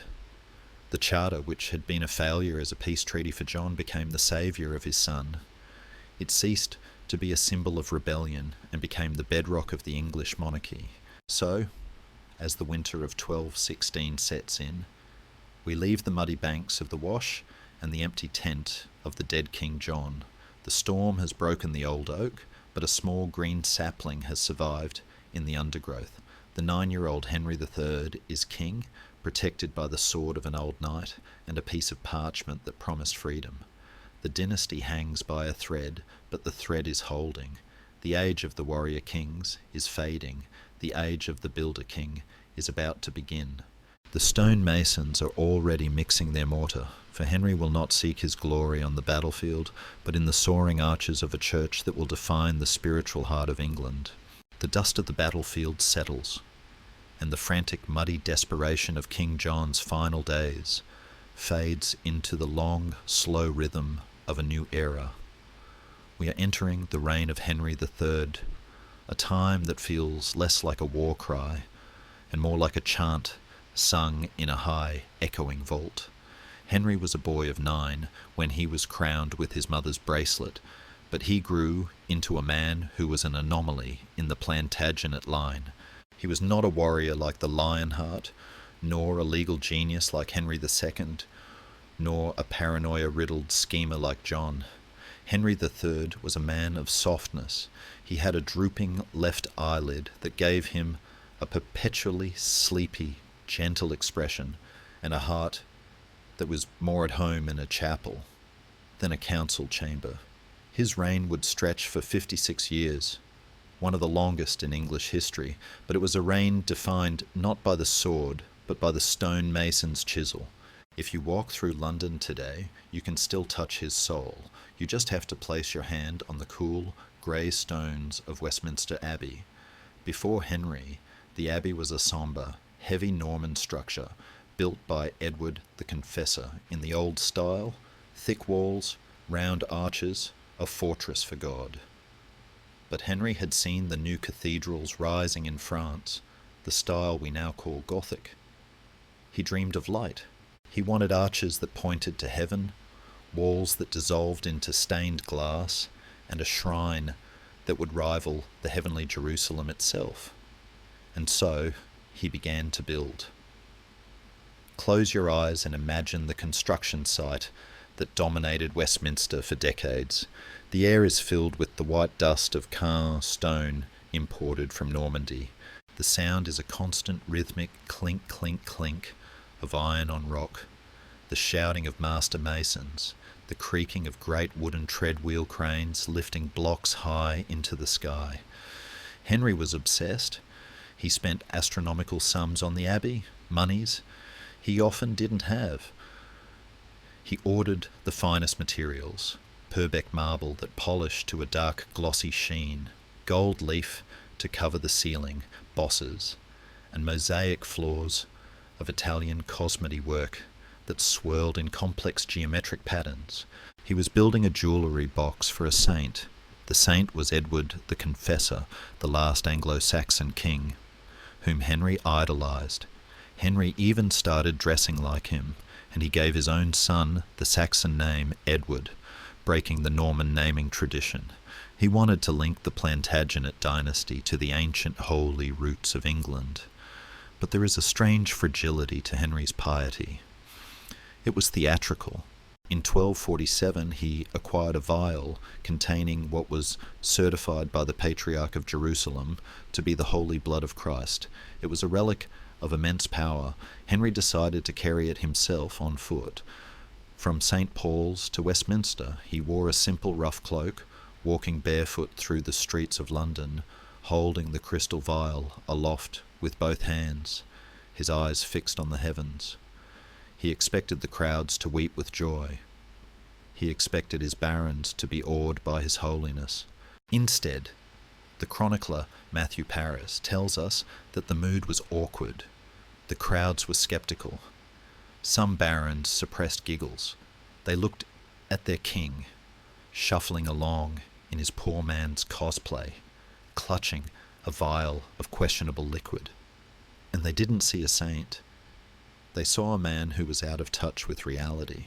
Historians still debate the authenticity of the relic, but the authenticity of the moment is clear.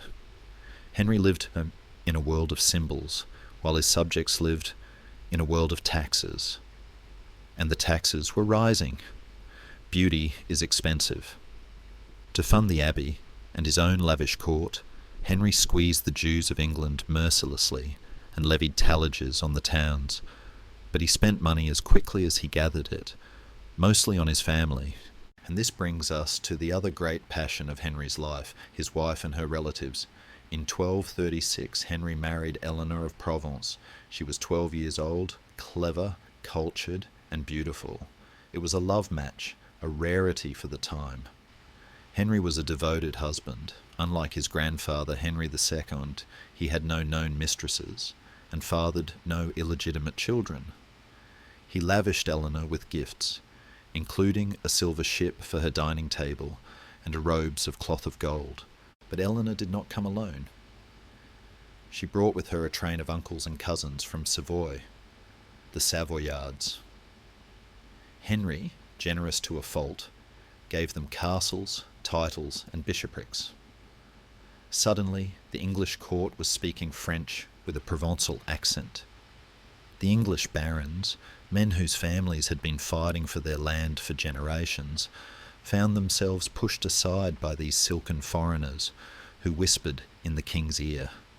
It was a soft invasion, but it wasn't just the Queen's family. In the 1240s, another wave of aliens arrived, the Lusignans. These were Henry's half-siblings from his mother's second marriage. They were rowdy, arrogant, and rapacious. They treated England like a conquered province, seizing lands and ignoring the laws. When English subjects complained, the Lusignans would famously sneer, "What are your English laws to us?" Henry, with his fatal weakness for family, refused to discipline them. He saw himself as the benevolent patriarch, showering his kin with love.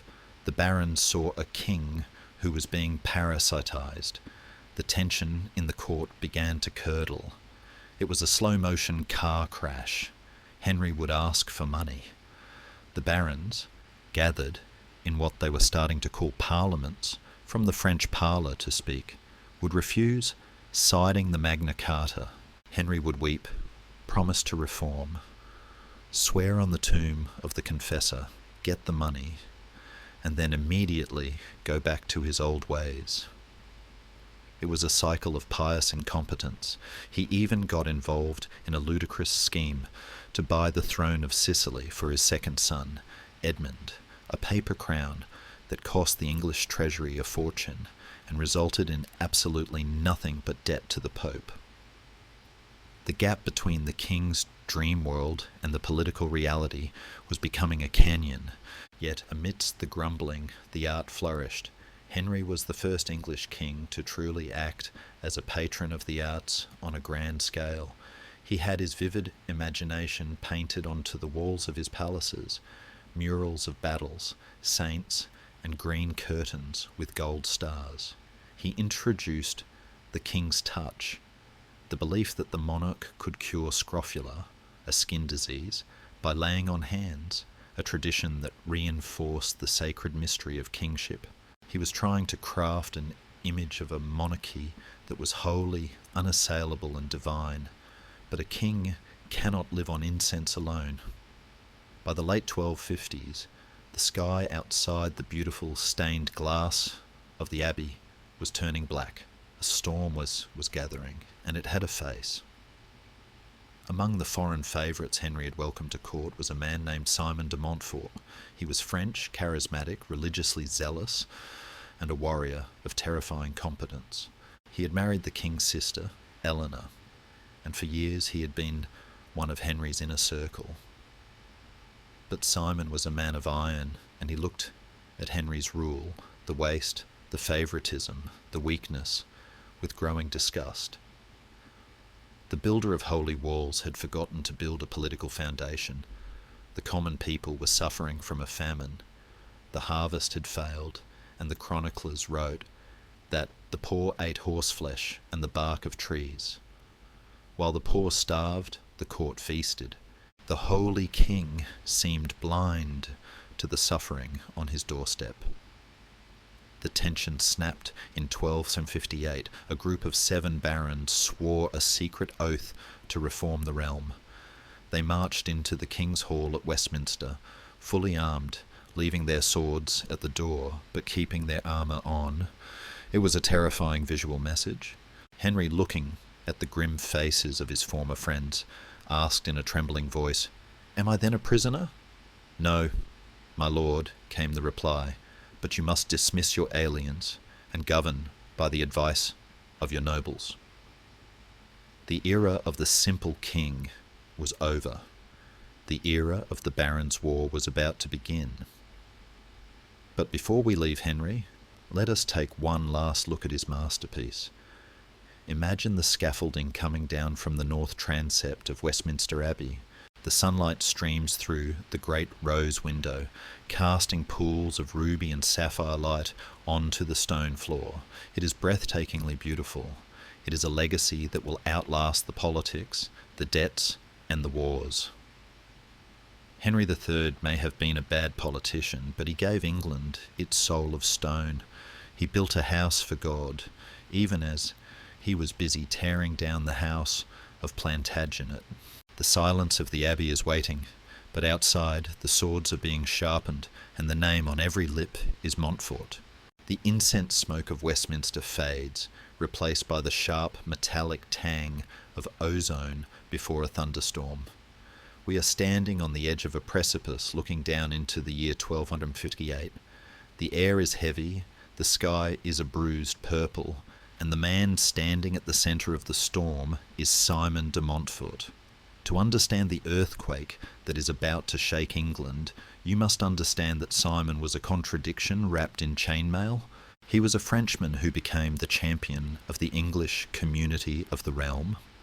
He was a younger son who married the king's sister and lived like a prince, yet wore a scratchy hair shirt next to his skin and spent his nights in prayer with radical friars. He was a man of immense, terrifying certainty. While Henry III dithered and wept, Simon acted.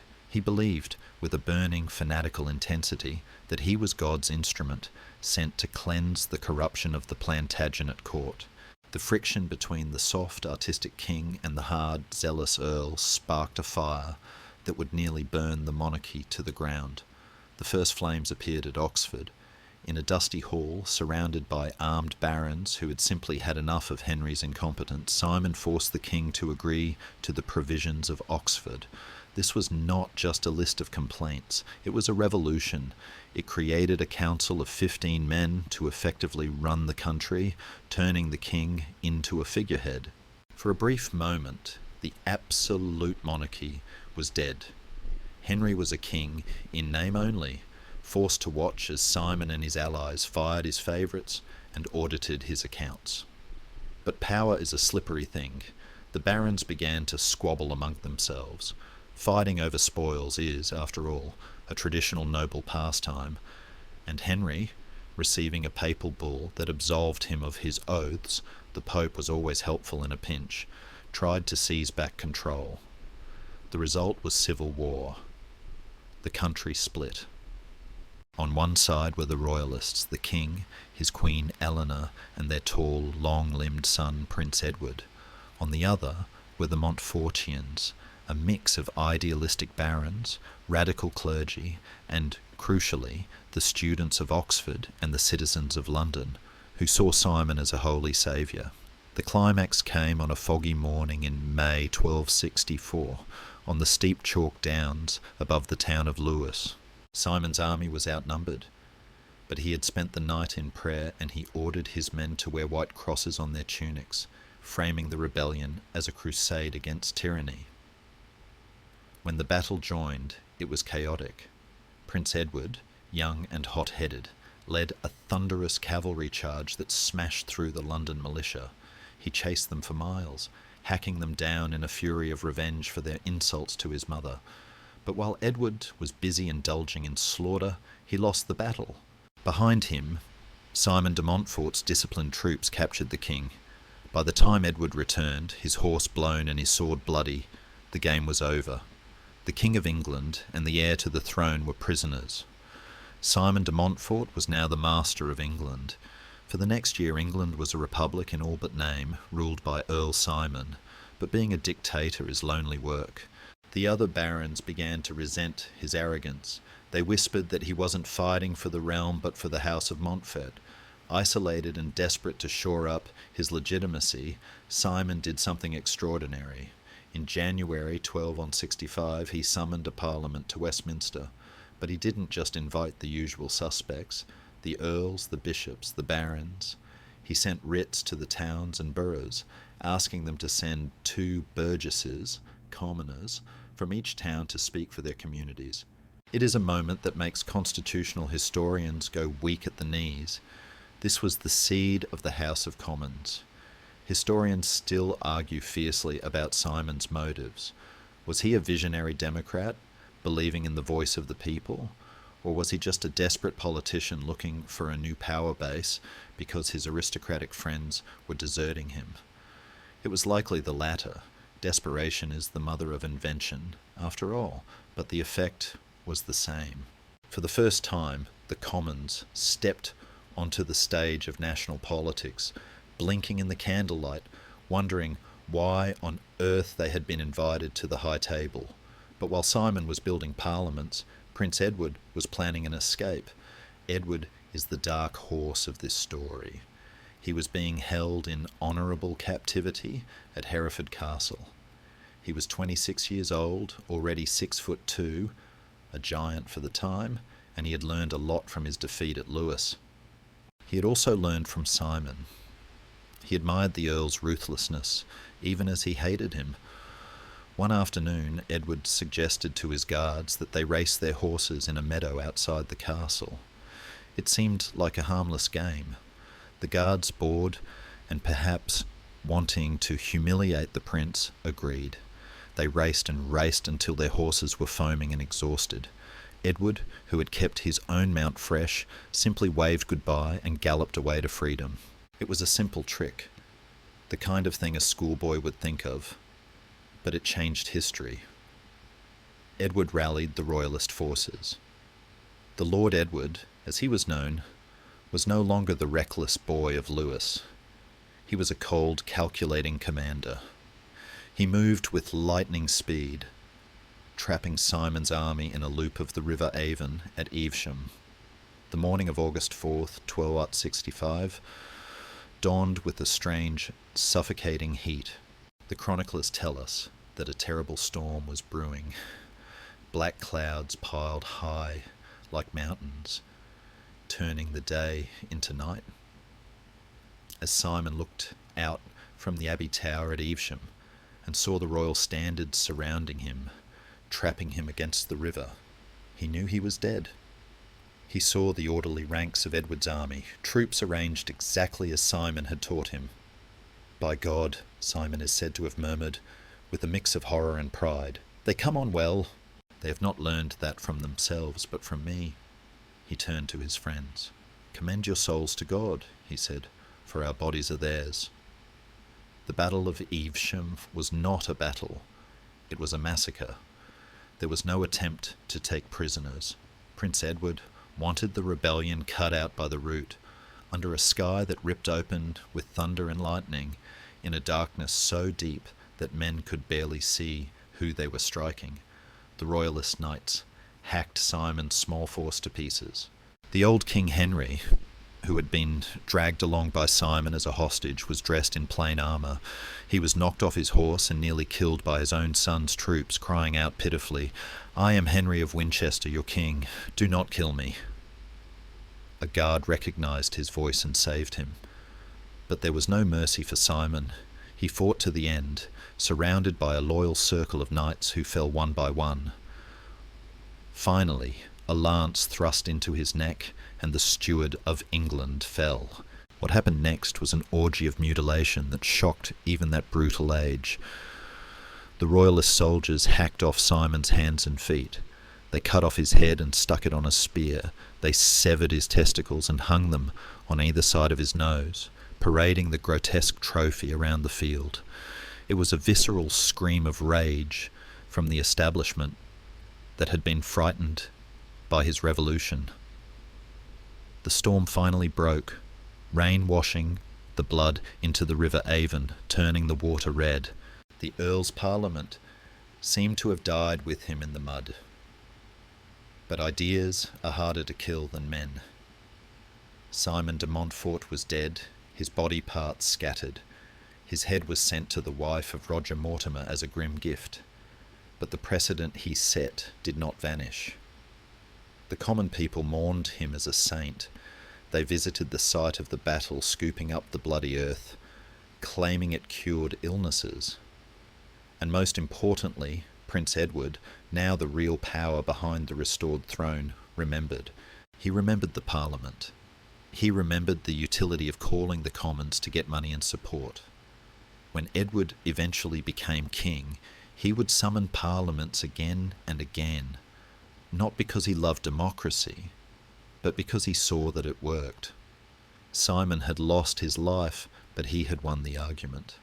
The Plantagenet Dynasty survived, but it had changed. It was no longer a monologue spoken by a king. It was beginning to be a conversation. King Henry III, shaken and senile, was gently guided back to his throne, but he was a shadow. The future belonged to the tall young man with the cold eyes who had watched, learned, and then destroyed his teacher. The reign of the builder was ending. The reign of the hammer was about to begin. The air in the royal chamber changes instantly. The smell of incense and the soft, confused murmurs of Henry III's reign are blown away by a gust of cold, sharp northern wind. We have entered the age of Edward the Fern, a man who did not just wear the crown. He forged it into a weapon. They called him Longshanks because he was terrifyingly tall for a medieval man. 6'2", with long, powerful arms and a stride that forced his courtiers to run just to keep up. If his father Henry was a soft pillow, Edward was a granite block. He had the drooping eyelid of his family, but where Henry's looked sleepy, Edward's looked sinister, like a dragon half awake. He was 35 when he returned from crusade to claim his throne in 1274, stepping onto English soil at Dover with a confidence that made the ground shake. He was a man of total definitions. A king was a ruler, a subject was a servant, and a law was a command that could not be broken. There were no grey areas in Edward's soul, only the black and white of submission and authority. But even a man of granite has a crack where the light gets in. For Edward, that light was his wife, Eleanor of Castile. Their marriage was a political arrangement that turned into a profound, obsessive love story. She travelled with him everywhere, even to the dusty, dangerous camps of the Holy Land, where legend says she sucked poison from his wound when an assassin struck him with a dagger. It is likely a myth, but it speaks to the intensity of their bond in a world where kings usually left their wives in palaces to embroider. Eleanor was always there, living in tents, enduring the mud and the cold, just to be near her terrifying husband. When she died in 1290, near Lincoln, Edward was shattered. As her body was carried in a solemn procession back to London, the grieving king ordered a magnificent stone cross to be built at every single spot where her coffin rested for the night. 12 crosses in all, marking the map of his sorrow. The most famous was at the village of Charing Cross, the point from which all distances in London are still measured today. It is a strange, touching thought, the hammer of the Scots, the most brutal soldier of his age, leaving a trail of architectural love letters across the English countryside. But grief did not soften him, it hardened him. Edward saw himself as a new King Arthur. He was obsessed with the legends of the British past, not for their romance, but for their political utility. In 1278, he staged a piece of theatre that was pure genius. He went to Glastonbury Abbey and discovered the tomb of King Arthur and Queen Guinevere. The monks, conveniently, found a lead cross and some giant bones. Historians agree this was almost certainly a setup, a medieval publicity stunt. By proving Arthur was dead and buried, Edward was sending a message to the Welsh, who believed Arthur would one day return to save them. He is not coming back. I am the only king you have now. He reburied the bones in front of the high altar, effectively hijacking the Celtic myth to serve the English crown. It was propaganda written in bone and earth. With the myth secured, he turned to the reality, his eyes fixed on Scotland. The northern kingdom was in crisis. The King of Scots had died, leaving only a tiny granddaughter, the Maid of Norway, who tragically died on the ship coming over. Scotland was leaderless, and 13 different noblemen claimed the throne.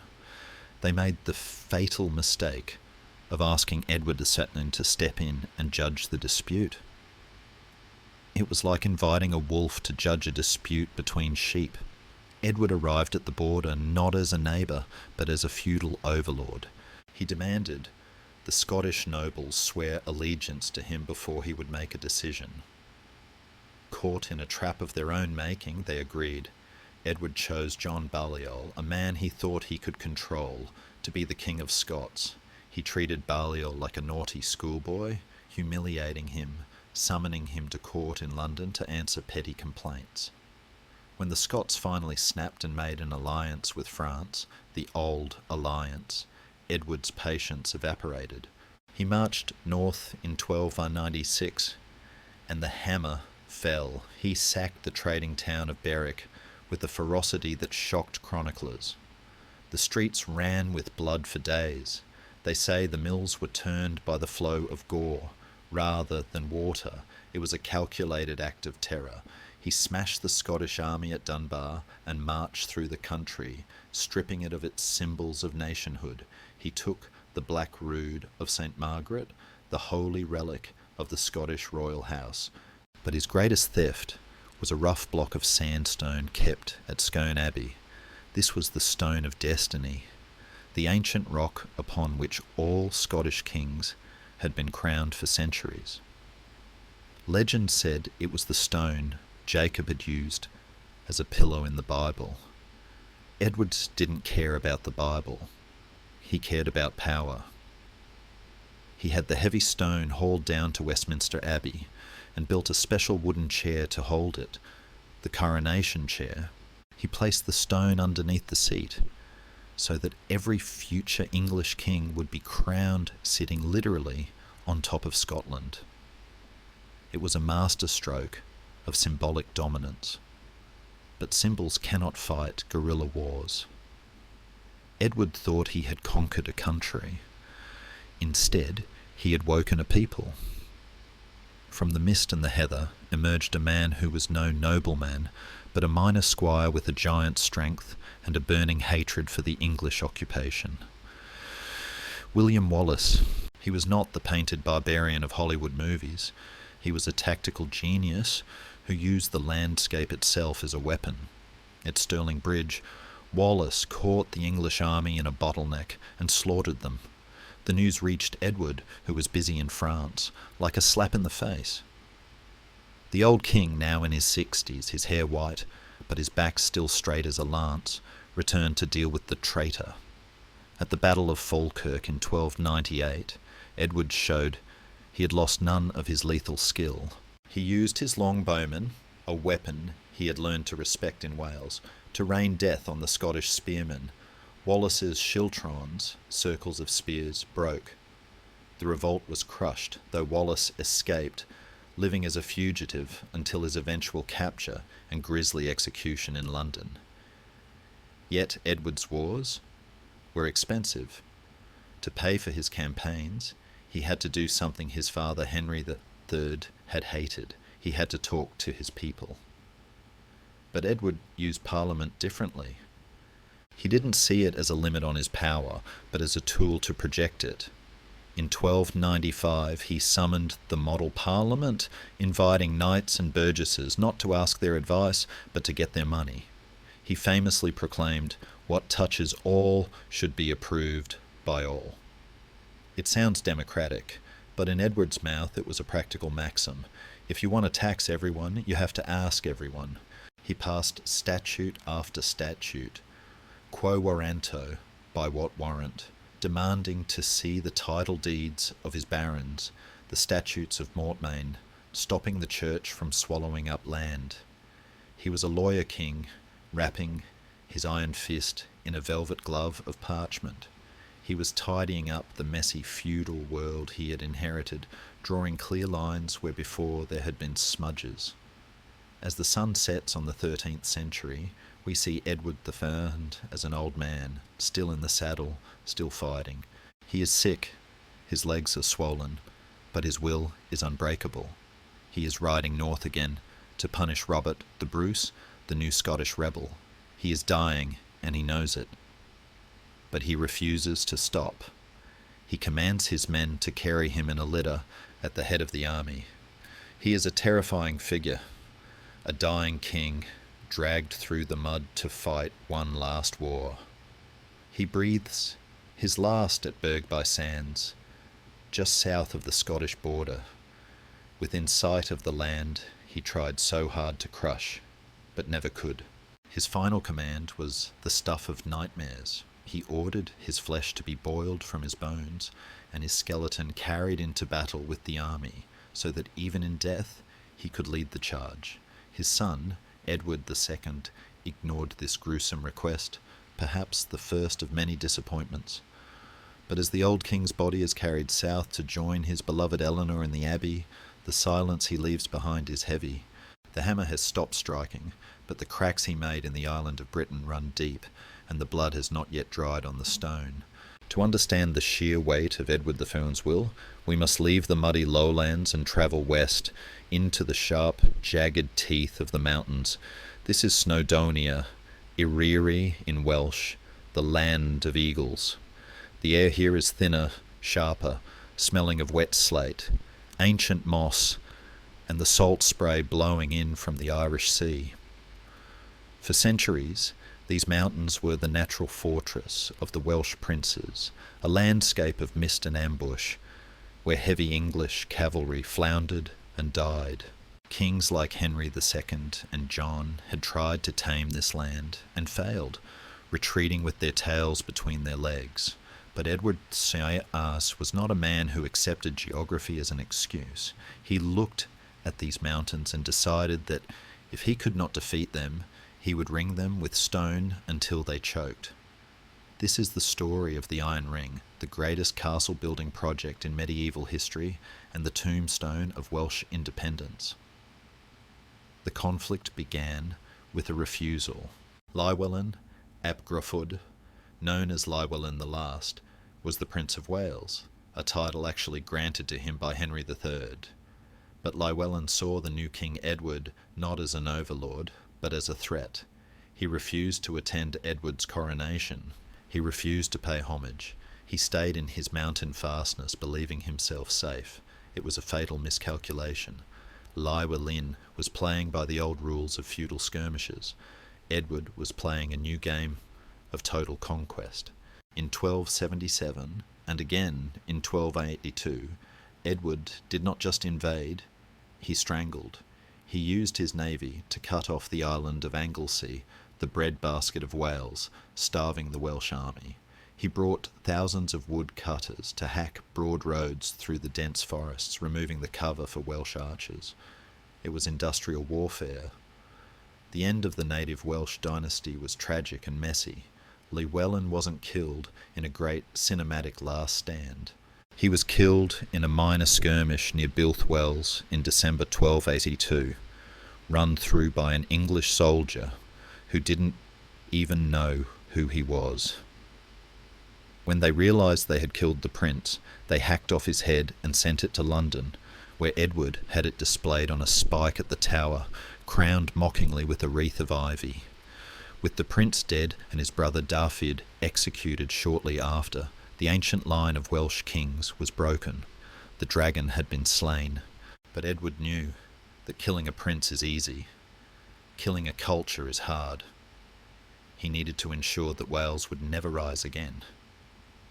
He turned to his favourite tool, architecture.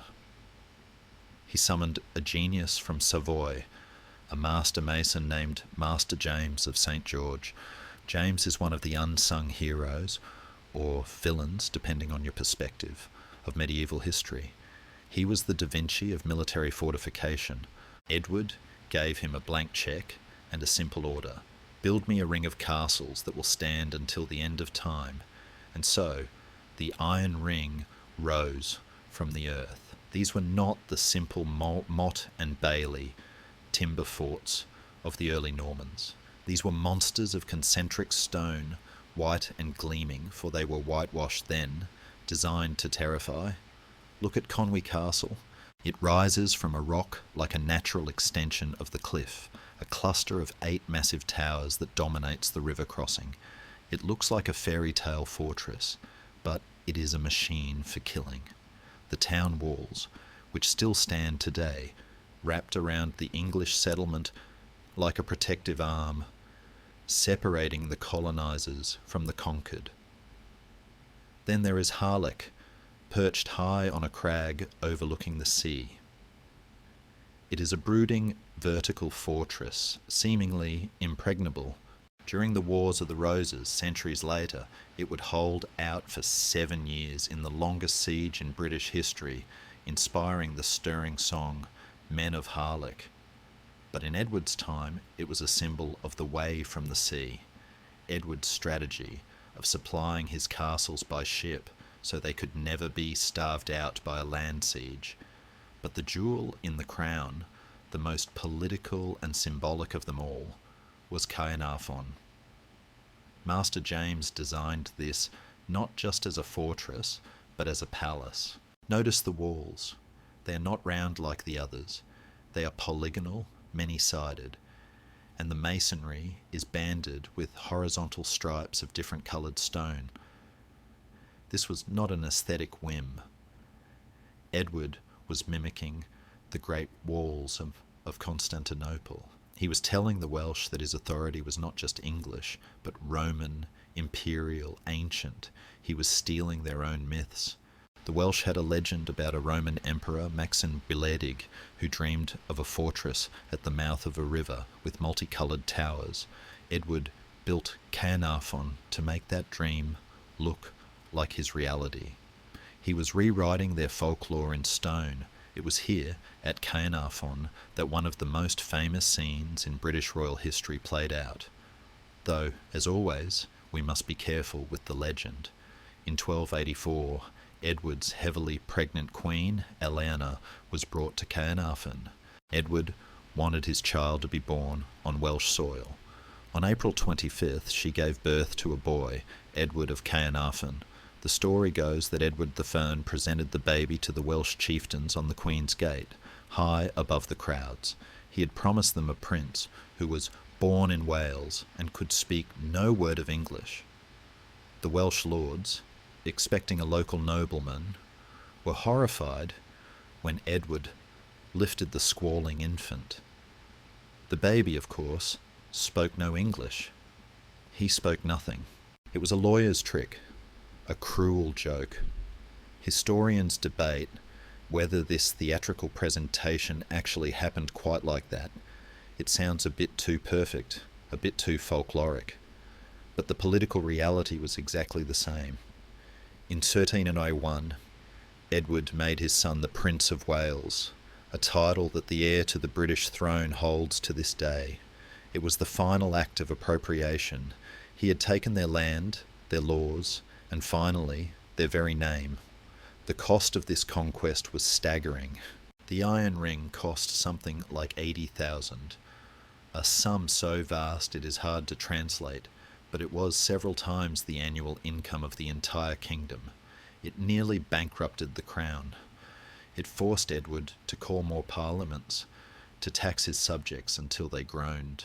But looking at the castles today, standing grey and silent against the drifting Welsh rain, you can see where the money went. They are masterpieces. They are beautiful, terrible reminders of a time when a king's will could move mountains. Yet there is a deep irony in the stones of Caernarfon. Edward built this supreme fortress to ensure his dynasty's dominance. He built it to be the birthplace of a line of warrior kings who would rule the whole island of Britain. But the baby born within those terrifying walls, the little Prince Edward of Caernarfon, was not the son his father wanted. He was not a hammer. He was a man who preferred thatching roofs and digging ditches to jousting, a man who loved music and actors and the company of handsome men more than the council of war. The castle was designed for a Caesar, but it was the cradle of a tragedy.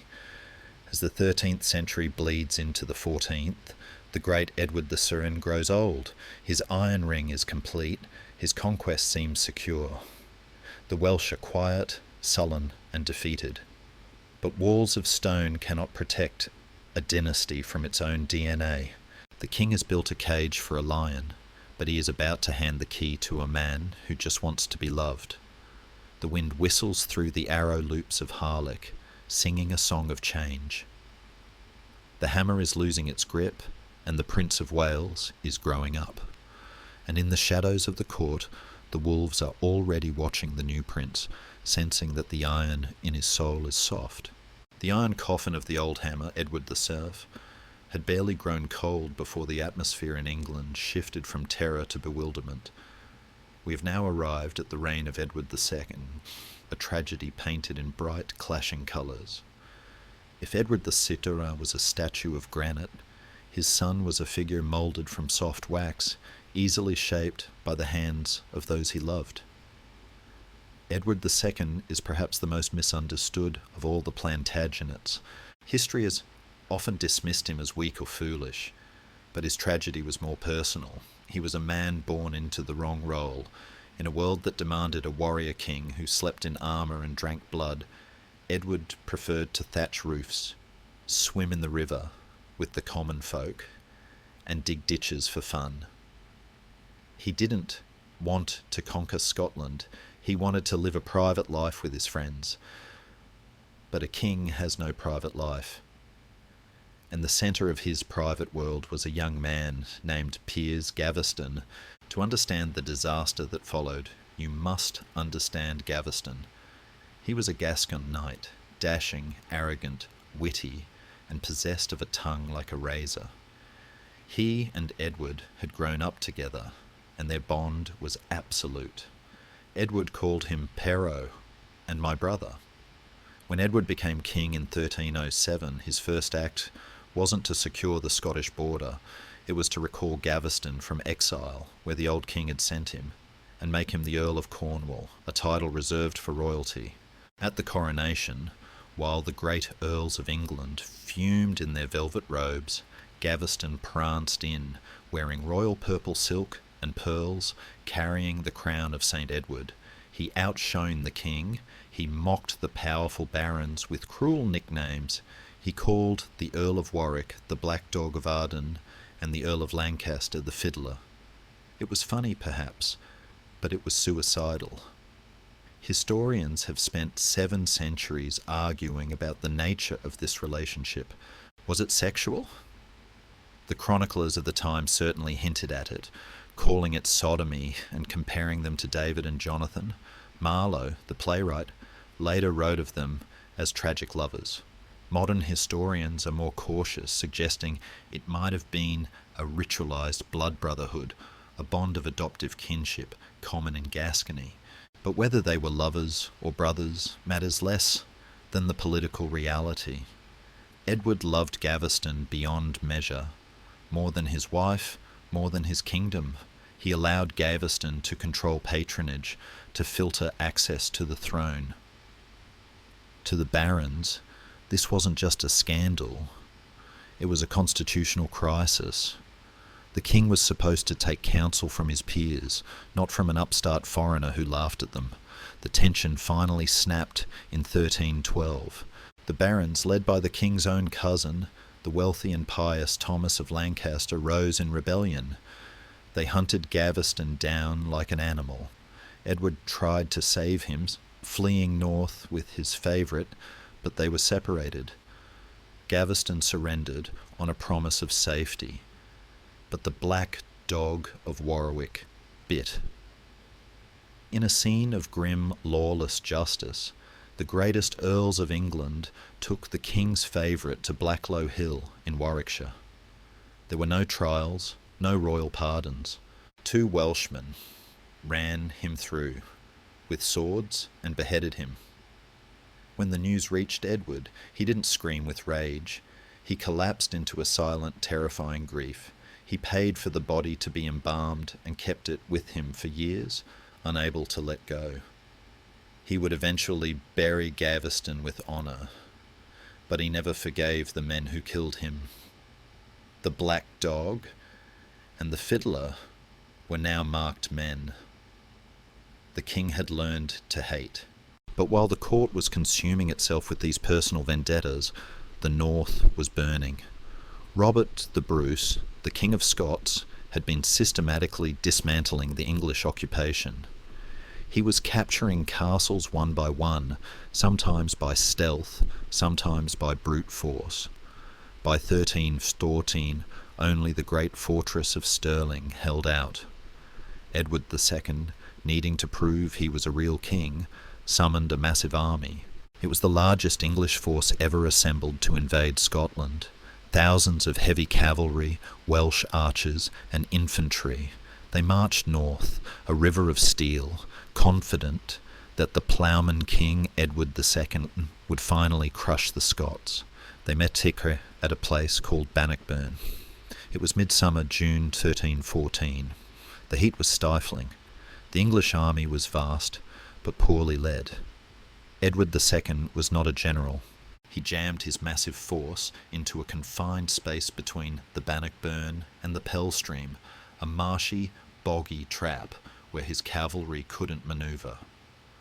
Robert the Bruce, watching from the high ground, saw the mistake. He had prepared the ground with schiltrons, great hedgehogs of spearmen, and hidden pits to break the horses' legs. The battle was a catastrophe for England.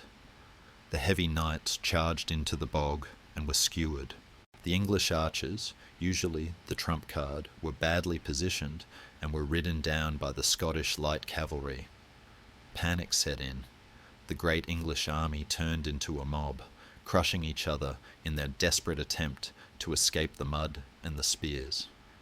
The Bannockburn was said to be so choked with bodies that a man could cross it dry-shod. Edward II fought bravely. He was a Plantagenet, after all, and physically strong, but his bodyguards had to drag him away from the slaughter. He fled to Dunbar and took a ship back to England, leaving his shield, his seal, and his reputation in the mud. Bannockburn was the end of the dream of English dominance in Britain. It was a humiliation that shattered Edward's authority. A king who cannot keep the peace at home and cannot win wars abroad is a king on borrowed time. The years that followed were a misery. The Great Famine of 1317 struck, bringing rain that never seemed to stop. Crops rotted in the fields. People ate dogs, cats, and, if whispers are true, their own dead. It felt like God himself had turned his face away from Edward's reign. And in the shadows of the royal palaces, another figure was watching, her heart slowly turning to ice. Isabella of France, Edward's queen. She was the daughter of Philip the Fair, the Iron King of France. She was proud, beautiful, and intelligent. She had endured the humiliation of Gaveston, often finding herself penniless, while the favourite was showered with gold. She had borne Edward 4 children, doing her duty to the dynasty. She had even tried to mediate between her husband and the barons.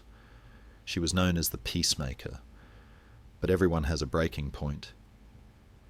Edward, it seemed, had not learned his lesson from Gaveston. In the vacuum left by his death, a new favourite emerged, Hugh Despenser the Younger. If Gaveston was arrogant, Despenser was purely malicious. He was a greed-fueled sociopath who used the king's affection to seize lands, imprison widows, and terrorise the court.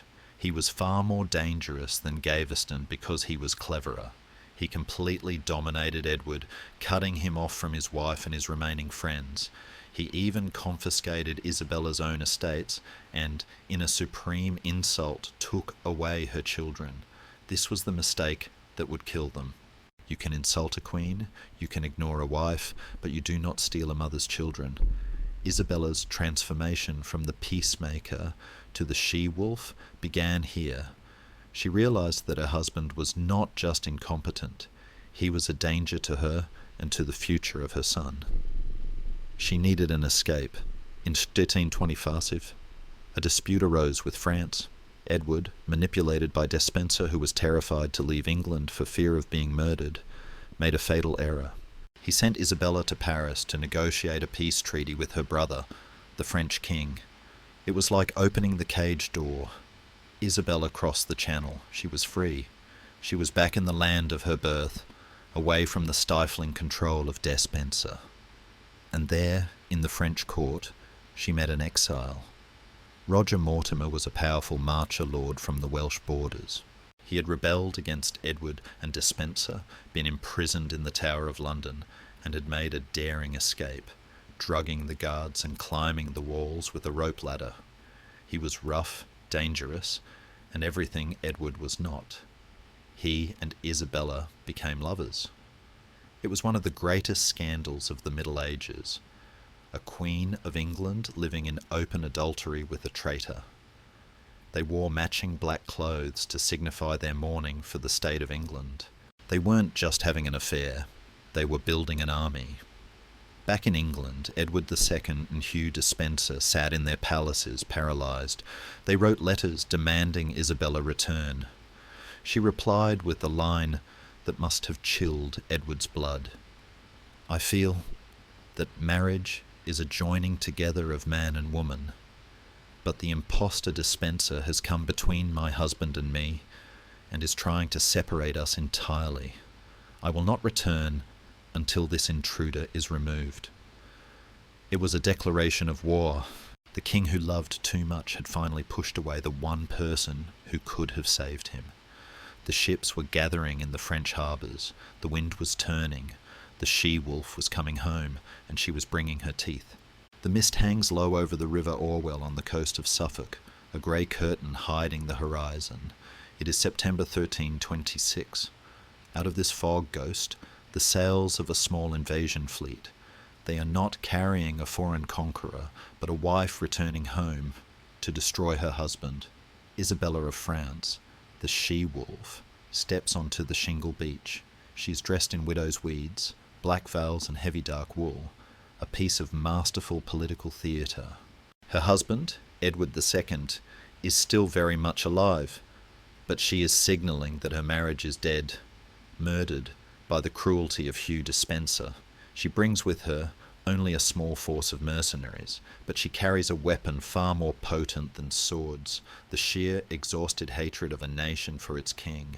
The collapse of Edward II's regime was not a war, it was a landslide. As Isabella moved inland, the kingdom simply dissolved in front of her.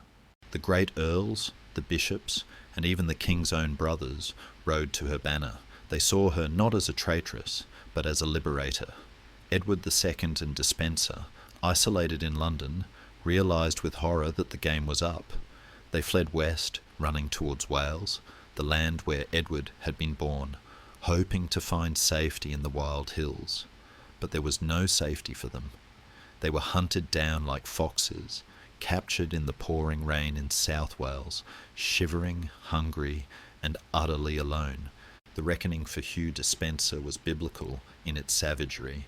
He was the architect of the king's tyranny, the man who had stolen lands and mocked queens. At Hereford, a high scaffold was erected so that all could see the price of hubris. He was crowned with nettles, mocking his ambition. Biblical verses were carved into his skin. Then, in a gruesome spectacle that we will view from a distance, he was hanged, drawn, and quartered. The chroniclers record with grim satisfaction that his private parts were severed and burned before his still living eyes, a punishment specifically chosen to reflect the unnatural nature of his relationship with the king. Isabella watched the execution, her face a mask of stone. The man who had come between her and her husband was gone, but now the victors faced a problem that had no precedent. What do you do with an anointed king who is incompetent, unpopular, but still God's chosen ruler? You cannot just fire a king. So, in January 1327, at Kenilworth Castle, a scene of tragic humiliation played out. A delegation of bishops and barons arrived to demand Edward's abdication. When the king entered the room, dressed in black, he looked at the faces of his former subjects and fainted dead away. When he was revived, he wept uncontrollably. He was forced to listen to a list of his failures and then hand over the crown and sceptre. He was told that if he did not resign, the people might reject his son too, ending the dynasty. For the sake of his boy, Edward II broke. He was no longer king. He was now merely Sir Edward of Caernarfon. His 14-year-old son was proclaimed King Edward III. The deposed king was moved to Berkeley Castle in Gloucestershire. It was a place of thick walls and deep shadows. His jailers were Thomas Berkeley and John Maltravers, men who had no love for him. The stories of his imprisonment are the stuff of Gothic horror. Chroniclers claim he was kept in a dungeon next to a deep pit full of rotting animal carcasses and sewage, the jailers hoping the miasma, the foul air, would sicken and kill him naturally, sparing them the sin of regicide. But Edward was a Plantagenet. He was strong, physically fit from years of digging ditches and rowing. He refused to die, and so as the summer of 1327 turned to autumn, a darker decision was made. A living ex-king is a lightning rod for rebellion. Plots were already springing up to free him. Mortimer and Isabella knew he had to go. The night of September 21st, 1327, is one of the most infamous in English history. The traditional story, whispered with a shudder by generations of school children, is that the jailers entered his cell and pinned him down with a heavy table or a mattress to leave no external marks on his body. Then they took a red hot iron poker and thrust it into his rectum, burning his insides while leaving his skin untouched. It is a horrific image, a cruel parody of his alleged homosexuality. But we must pause here and note the historians' debate. Many modern scholars doubt the poker story. They suggest it was propaganda invented later to vilify Mortimer and Isabella. It is much more likely he was smothered with a pillow, quick, quiet, and leaving no mark. There is even a wild fringe theory, supported by a document called the Fieschi Letter, that Edward actually escaped, fled to Italy, and lived out his life as a hermit. It is a comforting thought, but unlikely. What is recorded and what feels chillingly real is the sound. The villagers of Berkeley later reported that on that night they heard a single terrible scream ringing out from the castle towers, the cry of a man dying in agony, a sound that made them cross themselves in their beds and pray for a departing soul. The next day, the king's body was displayed. He looked peaceful. He was buried in Gloucester Cathedral with full royal honours, his marble effigy carved with a face of surpassing beauty and calm, a final silent lie to cover the violence of his end. Isabella and Roger Mortimer were now the masters of England. They ruled in the name of the young Edward III, but the liberators quickly became the new tyrants. They granted themselves vast estates, they ignored the laws, and they behaved with an arrogance that rivaled Despenser. Mortimer, in particular, acted like a king, walking alongside Edward III rather than behind him.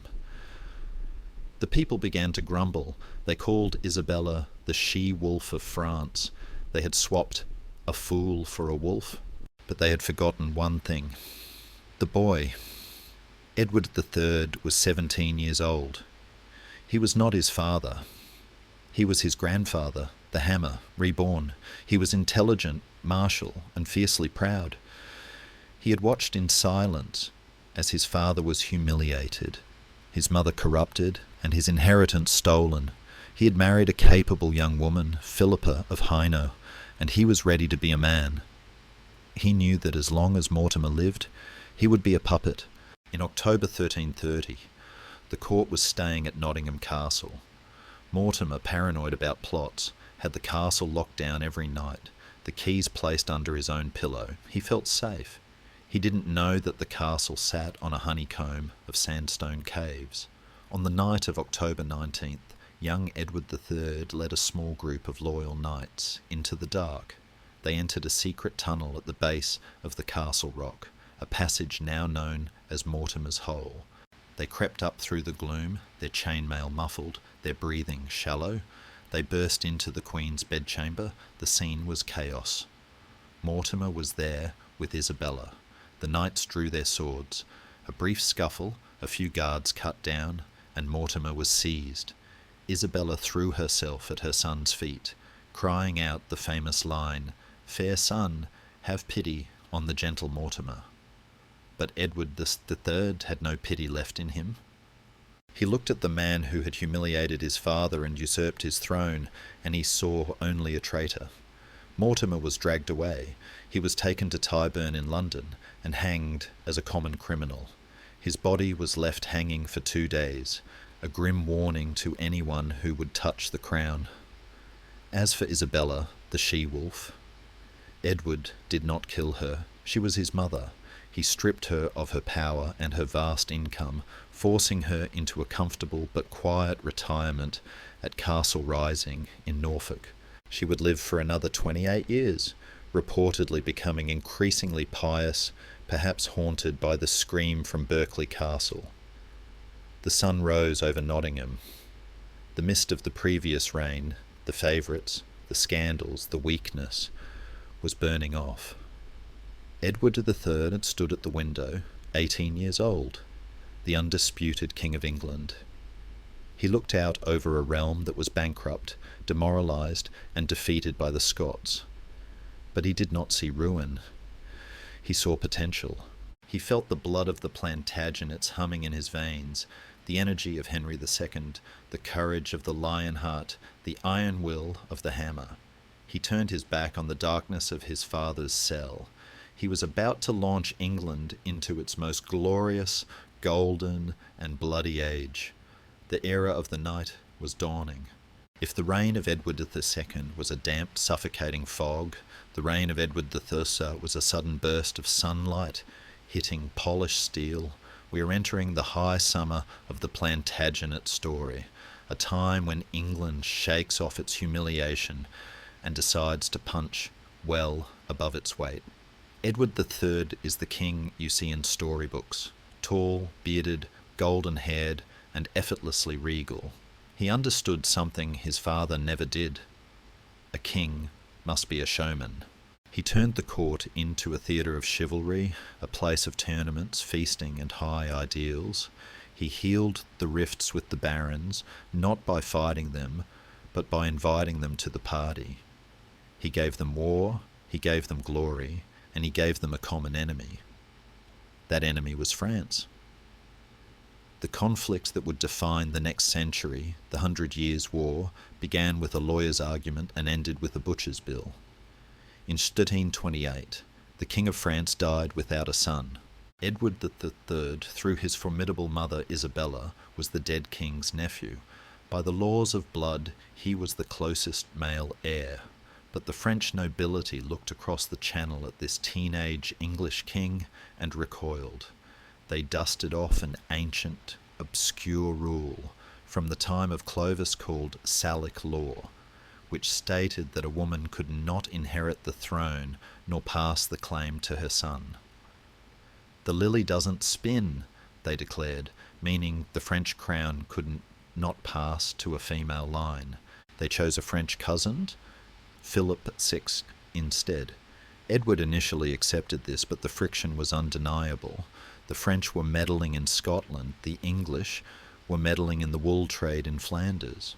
In 1337, Philip VI confiscated Edward's lands in Aquitaine. Edward responded with a gesture of supreme confidence. He courted the royal arms. He redesigned his coat of arms to show not just the 3 lions of England, but the gold fleur-de-lis of France. He wasn't just claiming land, he was claiming the whole kingdom. He declared himself King of England and France. It was a moment of breathtaking ambition.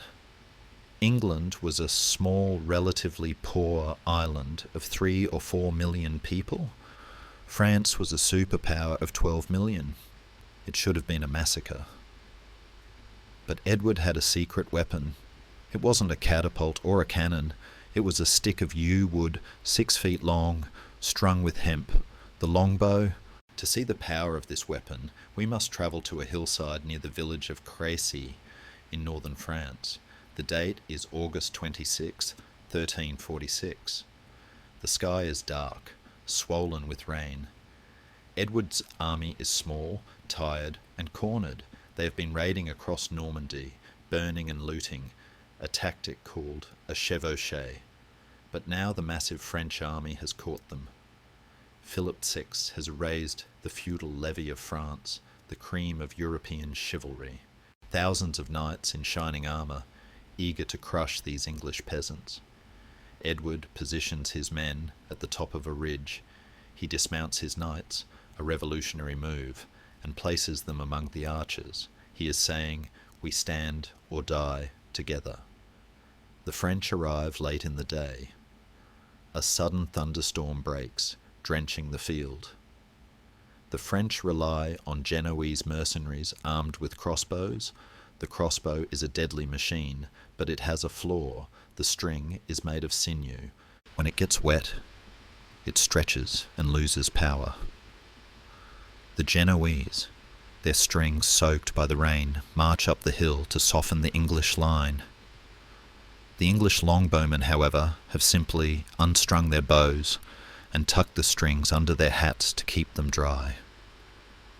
When the order comes, they step forward. What happens next is not a battle. It is a machine gunning. The chronicler Jean Froissart describes the arrows falling like snow.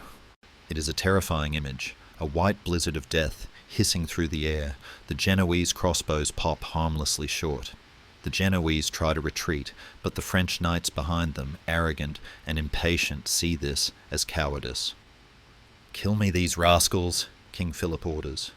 The French knights charge through their own crossbowmen, trampling them into the mud. Then they hit the arrow storm. The longbow arrows, bodkin-tipped and driven by 100 pounds of draw weight, punch through chainmail, through plate, through oak shields. Horses scream and rear, throwing their riders into the wet earth. The pride of French chivalry piles up in a gruesome, struggling heap at the foot of the ridge. Wave after wave they charge, driven by honour and stupidity, and wave after wave they are cut down. It is the end of an era. The knight, the tank of the Middle Ages, has been stopped by a yeoman with a bow. In the middle of this slaughter there is a moment of pure cinematic heroism. The blind King John of Bohemia is fighting on the French side. Hearing the battle is lost, he asks his knights to lead him forward so he can strike one blow. They tie their horses' bridles together so they won't lose him in the chaos, and they charge into the darkness. They're all found the next day, dead, their horses still tied together. Edward III, walking the field, pauses over the old blind king's body. He is moved. He honours his enemy's courage. It is said, though debated, that Edward's 16-year-old son, the Prince of Wales, adopted the blind king's emblem of 3 ostrich feathers and his motto, Ich dien, I serve, as a tribute. This son is Edward of Woodstock, known to history as the Black Prince. At Crecy, he commands the vanguard. At one point, he is hard-pressed. A messenger rides to King Edward, watching from a windmill, asking for help. "Is my son dead or unhorsed?" the king asks. "No, sire." "Then let the boy win his spurs," Edward replies. He leaves his son to fight.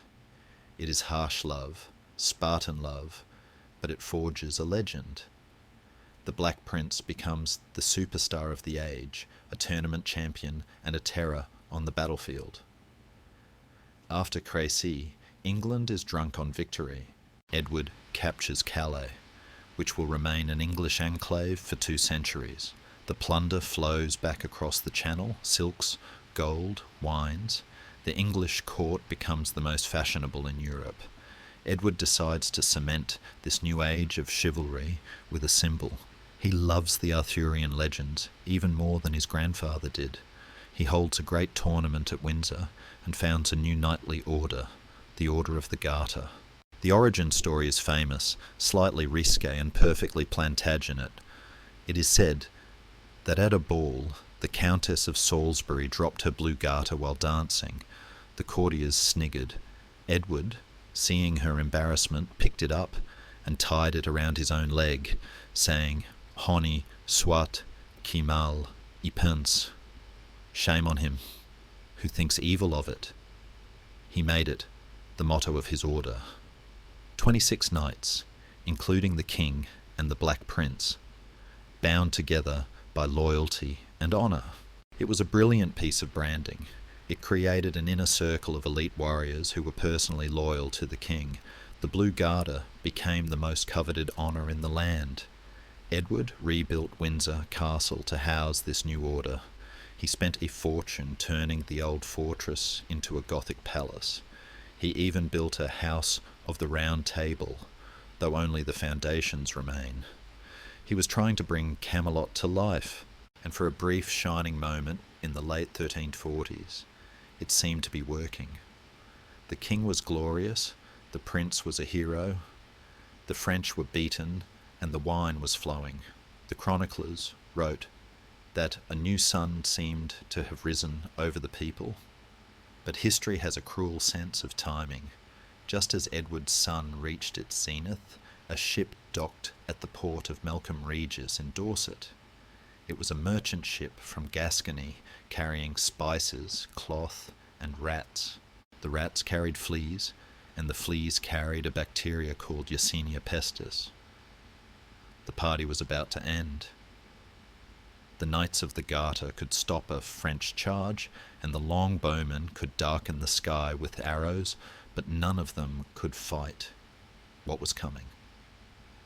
The great mortality was creeping up the country lanes, moving from village to village, invisible and silent. It would not care about chivalry. It would not care about titles. It would turn the golden age into a graveyard. So, let us leave Edward III at the height of his power, sitting in his great hall at Windsor, surrounded by his knights in their blue robes. The torches are burning bright, the music is playing, and the laughter rings off the stone walls. They are celebrating a world that they have mastered.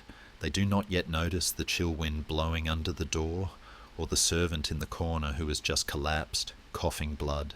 The glory of Crécy is about to meet the silence of the pestilence. The torches in the great hall of Windsor flicker and dim, not from the wind, but as if the air itself has grown too heavy to sustain the flame. We must now turn our gaze from the glittering tournaments of Edward III to the silent, empty fields of 1348. The golden age of the Plantagenets did not end with a lost battle, it ended with a cough. To understand the Black Death, you must forget the dry statistics of history books, 1/3 of the population, and instead imagine the silence. Imagine walking down a village street in Oxfordshire where the only sound is the lowing of unmilked cows wandering through open garden gates and the rustle of unharvested wheat rotting in the fields.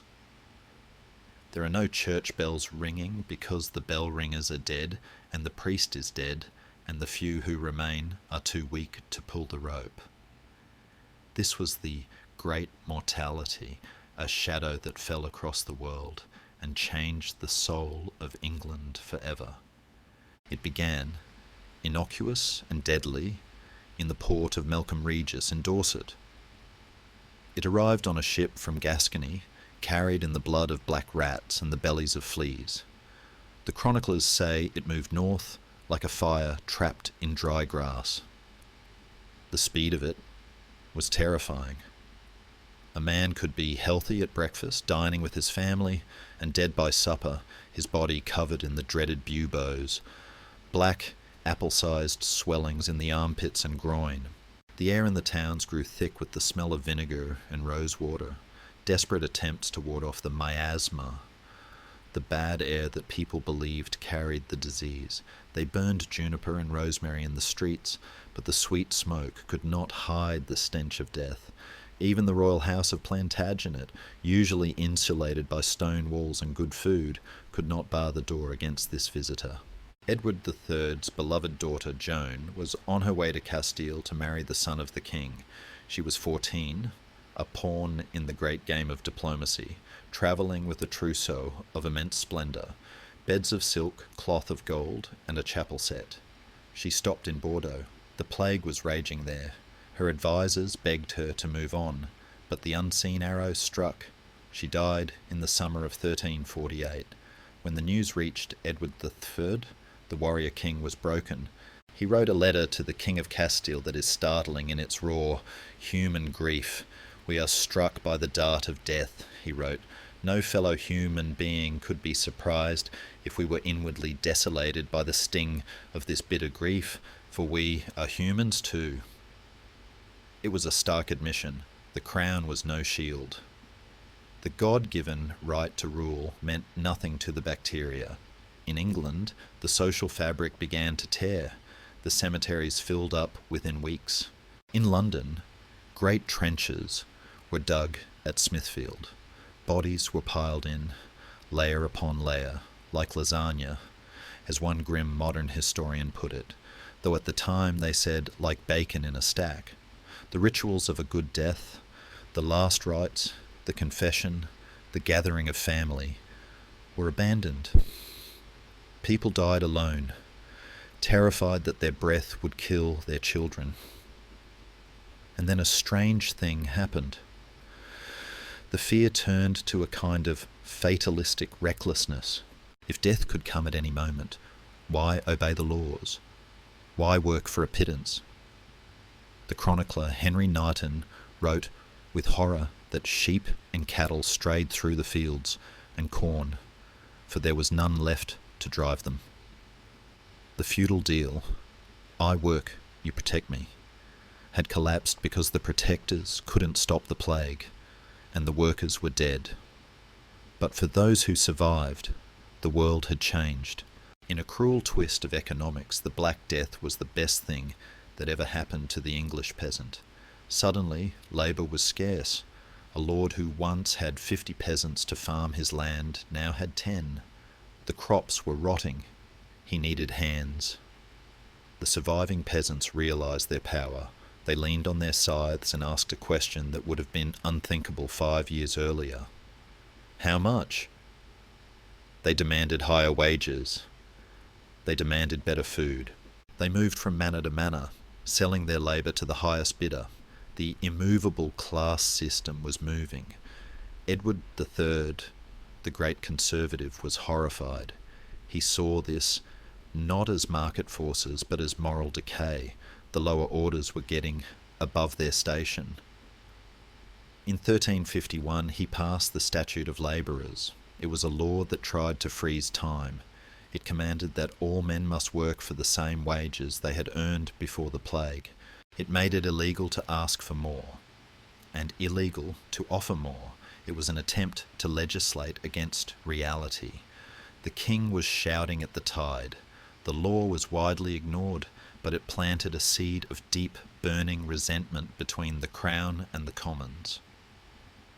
The peasants saw a king who wanted them to starve for his convenience. The king saw subjects who had forgotten their place. The art of the time reflects this new dark psychology. Before the plague, art was often about glory, saints, and bright colours. After the plague, a new motif appeared on church walls, the danse macabre, the dance of death, skeletons grinning and holding hands, with kings, bishops, merchants, and peasants, dancing them all towards the grave. The message was cynical and levelling. I was once what you are. You will be what I am. The optimism of the early Edwardian age, the Camelot of the Round Table, had curdled into a fascination with decay. The tomb effigies changed. Instead of just serene sleeping figures, some tombs began to show cadavers, rotting corpses with worms crawling in and out of their ribs, placed underneath the effigy of the living person. It was a society suffering from post-traumatic stress disorder on a national scale. And Edward himself was ageing. The golden-bearded giant was turning grey. His court, once the envy of Europe, became a place of hollow echoes. His queen, Philippa, who had been his rock, died in 1369. Edward, sliding into senility, fell under the influence of a greedy mistress, Alice Perrers. She was the anti-Eleanor, a woman who reputedly sat by the king's bedside and stole the rings from his fingers as he slept. It was a pathetic twilight for the hero of Creçar. Even the Black Prince, the superhero of the dynasty, was fading. He had led campaigns in Spain, fighting in the baking heat, and had contracted a bloody flux, a dysentery, or perhaps dropsy, that would never leave him. He returned to England not as a conqueror, but as an invalid, carried on a litter, swollen and irritable.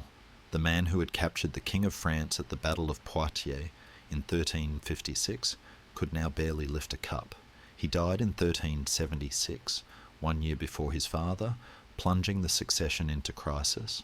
The good Parliament of that year was a furious, chaotic affair, with the Commons attacking the King's corrupt advisers, the very advisers who were stealing from the dying Edward. The tragedy of Edward III's long reign is that he lived too long. He outlived his glory, he outlived his friends, he outlived his best son. When he finally died in 1377, alone in his chamber at Sheen Palace, legend says Alice Perrers stripped the jewellery from his body and fled before the breath had left him. The throne did not pass to a strong, mature warrior. It passed to a 10-year-old boy, Richard of Bordeaux, the son of the Black Prince.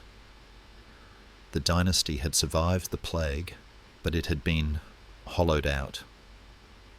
The deep reserves of manpower and money were gone.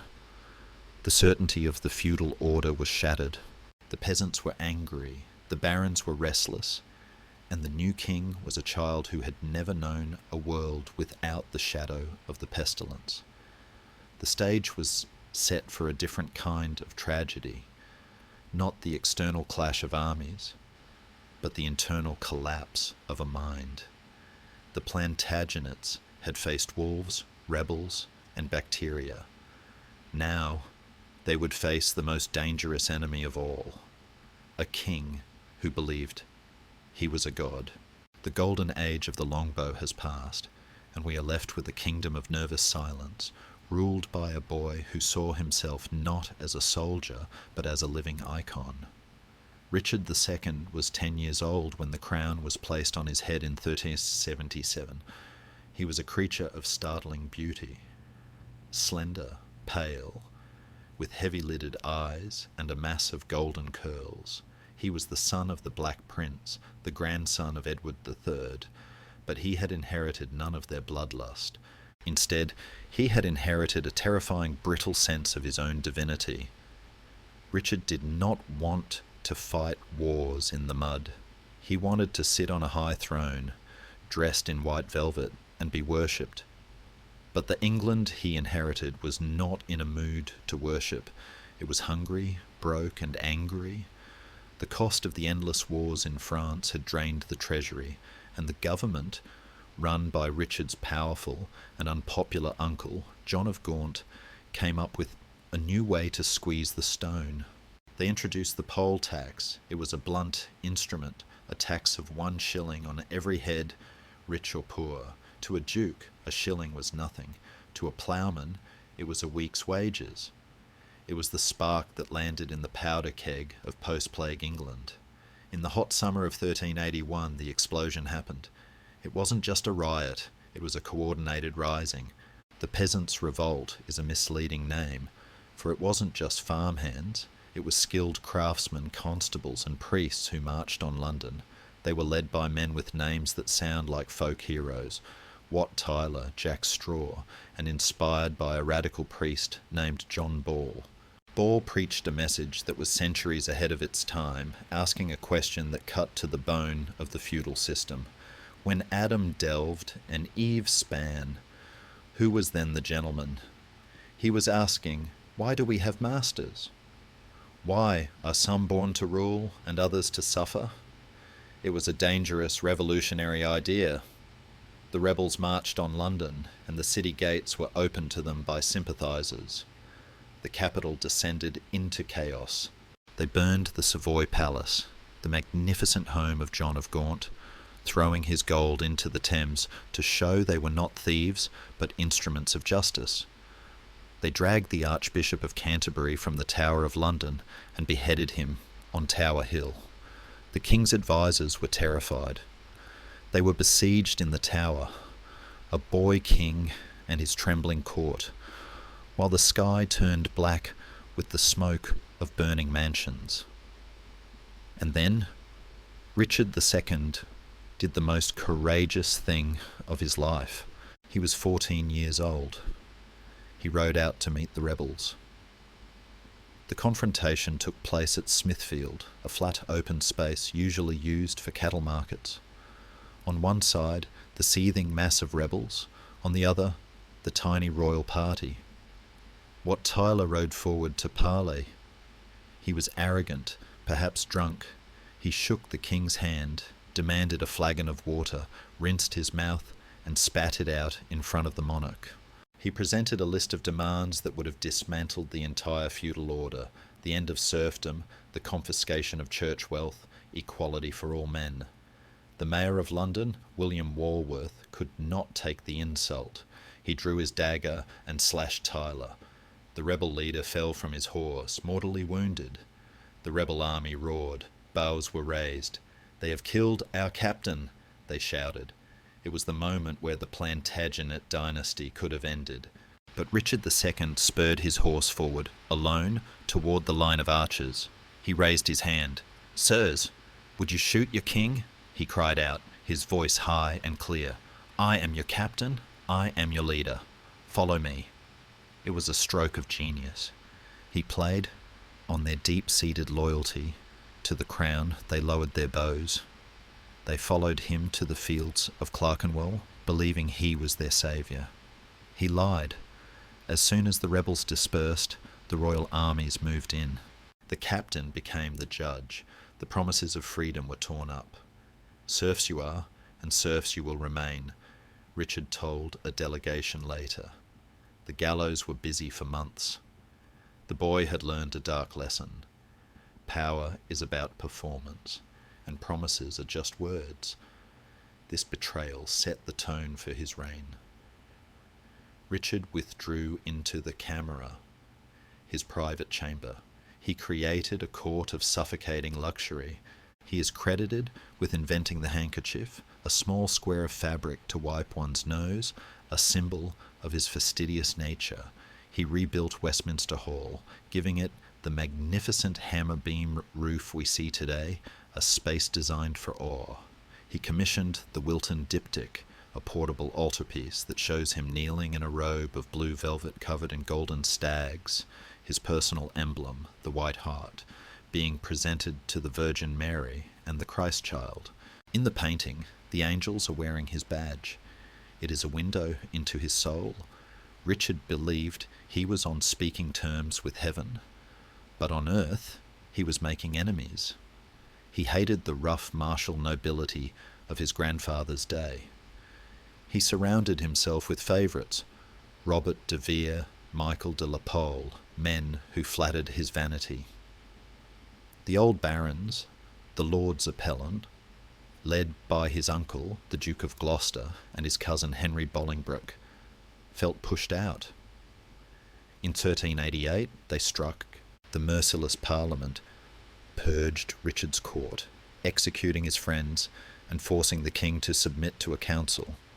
Richard sat on his throne during the trials, saying nothing, his face a mask of cold fury. He waited. He waited for nearly 10 years. When he finally struck back in 1397, it was sudden and brutal.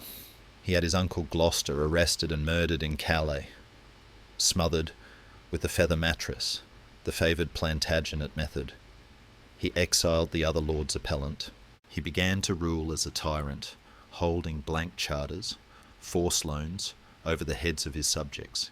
He insisted that he be addressed as Your Majesty or Your Highness, elevating the royal title. But his fatal mistake involved his cousin, Henry Bolingbroke. Bolingbroke was the son of John of Gaunt, the heir to the vast Lancastrian estates, a state within a state. Richard feared him. In 1398, using a squabble between Bolingbroke and the Duke of Norfolk as a pretext, Richard exiled both of them. He gave Bolingbroke a sentence of 10 years. It was harsh but legal. But when John of Gaunt died in 1399, Richard did something illegal. He extended the exile to life and confiscated the entire Lancastrian inheritance. It was an act of theft that broke the unwritten constitution of England. Every baron in the land looked at their own estates and thought, if he can do that to the greatest duke, he can do it to me. Richard, blinded by his own sense of invincibility, then made a tactical blunder so immense it is hard to comprehend. He left the country. He took his army to Ireland to put down a rebellion, leaving England undefended. Henry Bolingbroke did not wait. He landed at Ravenspur in Yorkshire with a small band of men. He claimed he had come only to claim his rightful inheritance, the Duchy of Lancaster. But as he marched south, the country rose to meet him. The great northern earls, the Percys, joined him. Richard's regent, the Duke of York, defected. By the time Richard returned from Ireland, landing in Wales, his kingdom had evaporated. His army deserted him. He wandered through the Welsh castles, disguised as a priest, finally surrendering at Flint Castle. The meeting between Richard and Henry at Flint is one of high tragedy. Richard, looking down from the battlements, saw the inevitable. He was taken to London, not as a king, but as a prisoner, in September 1399. In the very hall he had built to celebrate his glory, Richard was forced to abdicate. He read a statement confessing his insufficiency, though he likely did so through gritted teeth. Henry Bolingbroke stepped forward and claimed the throne by the grace of God and by the right of blood. He became Henry IV. And Richard? The former king was taken to Pontefract Castle in Yorkshire, a grim fortress in the heart of Lancastrian territory. He was never seen again. In February 1400, it was announced he was dead. The official cause was melancholy, a polite way of saying he starved himself to death or was starved by his jailers. A skeleton found later suggests no violence on the bones, lending weight to the theory of starvation. A slow, cold, lonely end for the man who loved beauty above all else. His body was brought to London and displayed in St. Paul's, the face left exposed so everyone could see the white hart had truly fallen. The Plantagenet line had been broken, not by a foreign enemy, but by a family feud. The direct line was gone. The House of Lancaster had risen. But as Henry IV placed the crown on his head, he must have felt the heavy cold weight of usurpation. He had killed God's anointed, and as the old prophecies whispered, blood would have blood. The Wars of the Roses were not yet begun, but the seeds were sown in the grave of the boy who thought he was a god. The crown of England is a heavy object. It is made of gold, sapphires, rubies, and pearls. But for Henry IV, the first king of the House of Lancaster, it might as well have been made of lead. We are entering a reign that feels like a long, sleepless night. Henry Bolingbroke had seized the throne to save his inheritance, and arguably to save the kingdom from Richard II's tyranny. He was a hero, a saviour, a man of action. But the moment the oil touched his forehead in Westminster Abbey in 1399, the hero vanished, and the usurper remained. He had committed the ultimate sin in the medieval playbook. He had deposed God's chosen representative. And for the next 14 years, it seemed as if God was determined to make him pay for it. Henry IV is the anxious king. He is the man who looks over his shoulder in every portrait. He was 42 when he took the throne, a man in the prime of life, red-haired and vigorous. By the time he died, he was a rotting wreck, consumed by a mysterious disfiguring disease that his enemies whispered was leprosy, a divine mark of Cain for the murder of Richard. His reign was a constant game of whack-a-mole with rebellion. The very men who had helped him steal the crown, the powerful Percy family of the north, now looked at him and thought, if we made him, we can unmake him. The most dangerous of these rebels was a young man named Henry Percy, known to history and Shakespeare as Hotspur.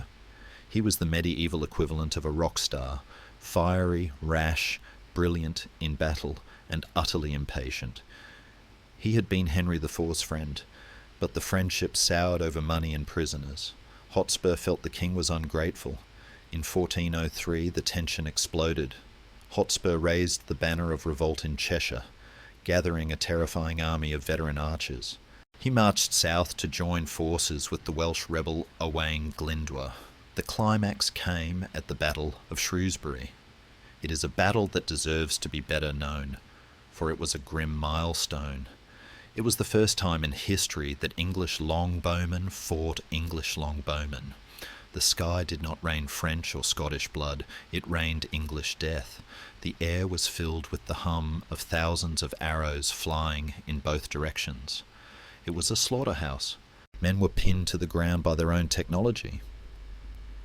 And in the middle of this chaos, a 16-year-old boy was fighting for his father's life. This was Prince Henry, the future Henry V. At this point, he was not the glorious King of Agincourt.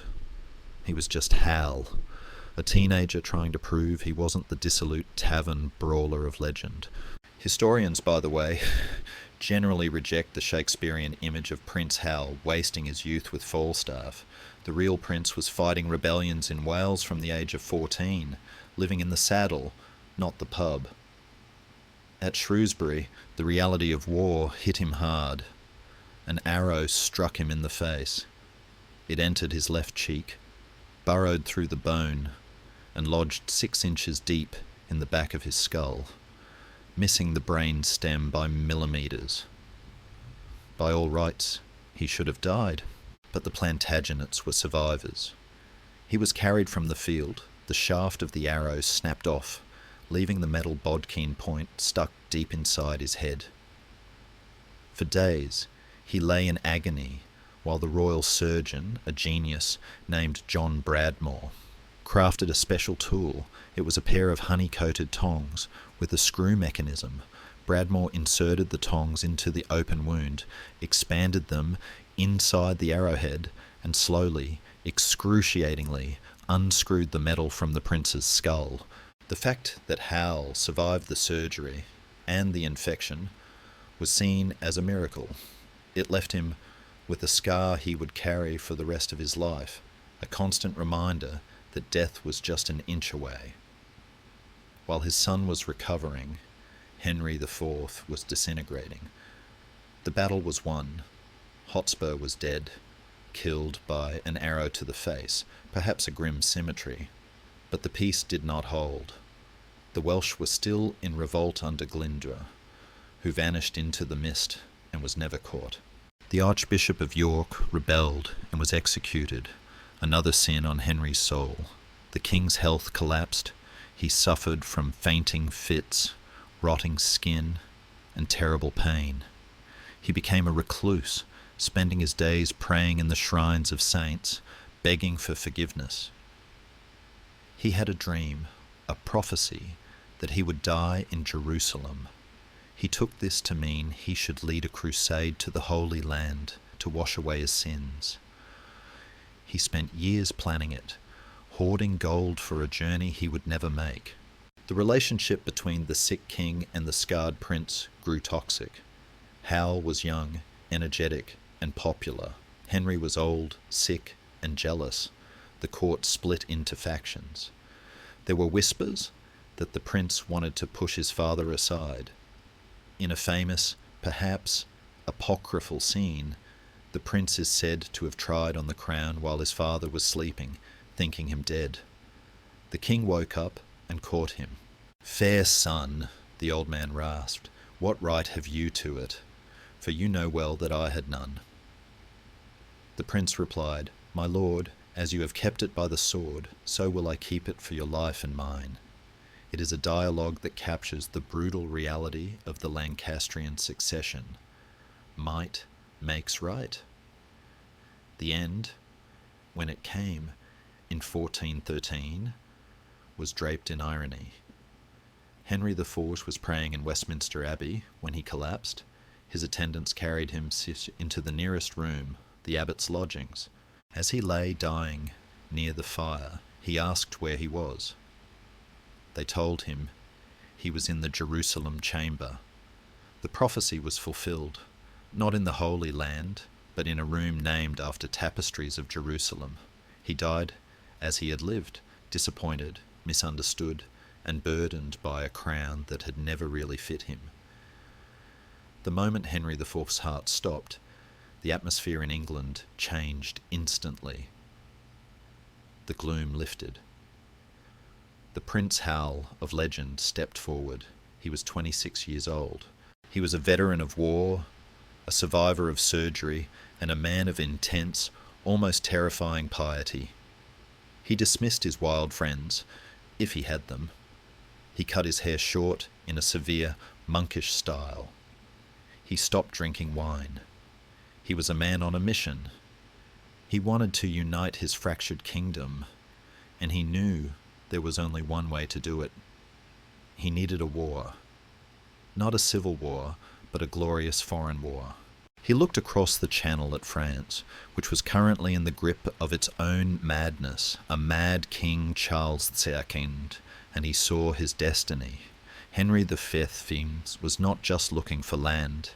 He was looking for judgment. He believed, with a cold, steely certainty, that God was on his side. He revived the old claim of Edward III.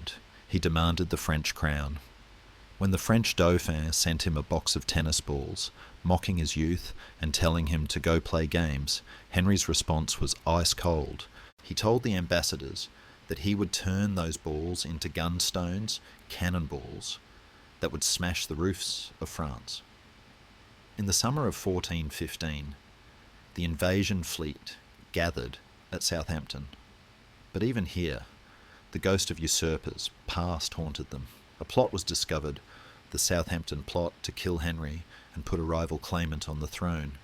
Henry crushed it ruthlessly, executing his own friends who were involved. He would tolerate no treason. He was leaving England not just as a king, but as the scourge of God. The fleet set sail. The sails were painted with the arms of England and France. On board the flagship, the Trinity, stood a man who was determined to outdo his great-grandfather, Edward III. He was heading for a small port called Harfleur, but his eyes were fixed on a much larger prize. He was marching towards a date with destiny on a muddy field that would become the most famous name in English military history. The sick, anxious reign of the father was over. The short, blazing reign of the son had begun.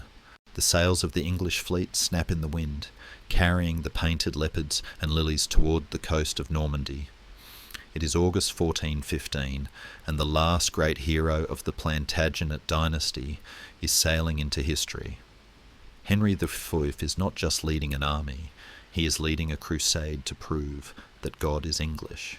But as soon as the boots hit the sand at Harfleur, the glorious vision begins to sink into the mud.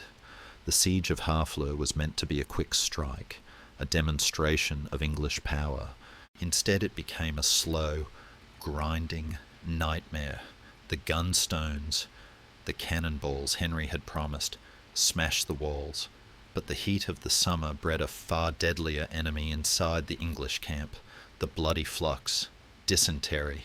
It tore through the ranks, killing earls and archers alike. By the time the town fell in September, Henry's grand army was a skeleton. His advisors begged him to go home, to sail back to England and return next year. But Henry IV was not a man who turned back. He possessed a terrifying, steely will that bordered on fanaticism. "We will see our lands of Calais," he declared, "though the French build a wall of brass to stop us." He decided to march his exhausted, sick and starving army 150 miles across enemy territory to the English stronghold of Calais. It was a gamble so reckless it looked like suicide. For weeks they marched in the driving rain, living on nuts and berries, their uniforms in rags. Shadowing them, moving parallel like a pack of wolves, was the French army. But this was not the hastily assembled feudal levy of Crécy. This was a massive force of professional soldiers, outnumbering the English 5-1. On the 24th of October, near a small village and a castle, the trap snapped shut. The English scouts rode back to Henry with grim faces. The way to Calais was blocked. The French army was camped across the road, a sea of torches and laughter. The English were trapped. The night before Agincourt is one of the most evocative scenes in history. Shakespeare painted it as a time of noble speeches, but the reality was more sombre. The English camp was silent. The priests were busy hearing confessions. Every man was preparing to meet his maker. They were forbidden to make noise on pain of losing a horse or an ear. Across the valley, the French camp was a carnival. They were so confident of victory that they were reportedly gambling for the ransom of the English king before they had even captured him. They had even brought a painted cart to carry Henry to Paris in chains. The dawn of St. Crispin's Day, October 25th, 1415, broke grey and wet. The field between the two armies was a ploughed strip of land, flanked by thick woods. It was narrow, a crucial detail, and it was soaked. Weeks of rain had turned the clay soil into a thick, adhesive slurry, the kind of mud that sucks the boots off a man's feet. Henry deployed his men. He dismounted, standing in the mud with his soldiers, wearing a helmet encircled by a golden crown. He placed his archers on the flanks, hammering pointed wooden stakes into the ground to break a cavalry charge. Then he did something extraordinary. He ordered his army to advance towards the enemy, dragging their stakes with them until they were within bowshot. Then the English sat down and waited. The French, commanded not by their mad king but by a squabbling committee of high nobles, lost patience. They attacked. What followed was a catastrophe of compression. The French men-at-arms, encased in heavy plate armour, funneled into the narrow field. As they crowded in, the English archers opened fire. The arrow storm was devastating, but it was the mud that did the real work. The heavy French horses, struck by bodkin points, panicked and thrashed in the clay, throwing their riders. The following waves of knights pressed forward, eager for glory, pushing into the men in front. The French front line was crushed, literally. Men were knocked over and couldn't get up in the deep mud. They were trampled by their own comrades, suffocating in their armour, drowning in inches of water. It became less of a battle and more of a crush. The English archers, running out of arrows, dropped their bows and drew axes, mallets, and daggers. They swarmed into the mud, light and agile, killing the immobilized French knights like cattle in a pen. Henry IV fought in the thick of it. At one point, his brother Humphrey, Duke of Gloucester, was wounded in the groin. Henry stood over his fallen brother, fighting off a wave of French attackers, taking a blow to his helmet that sheared off one of the gold fleurs-de-lis of his crown. He was a warrior king in the truest sense. But there is a dark shadow over the son of Agincourt. In the heat of the battle, fearing that the French prisoners at the rear might rise up and attack, Henry gave an order that shocked the chivalric world. He ordered the prisoners killed.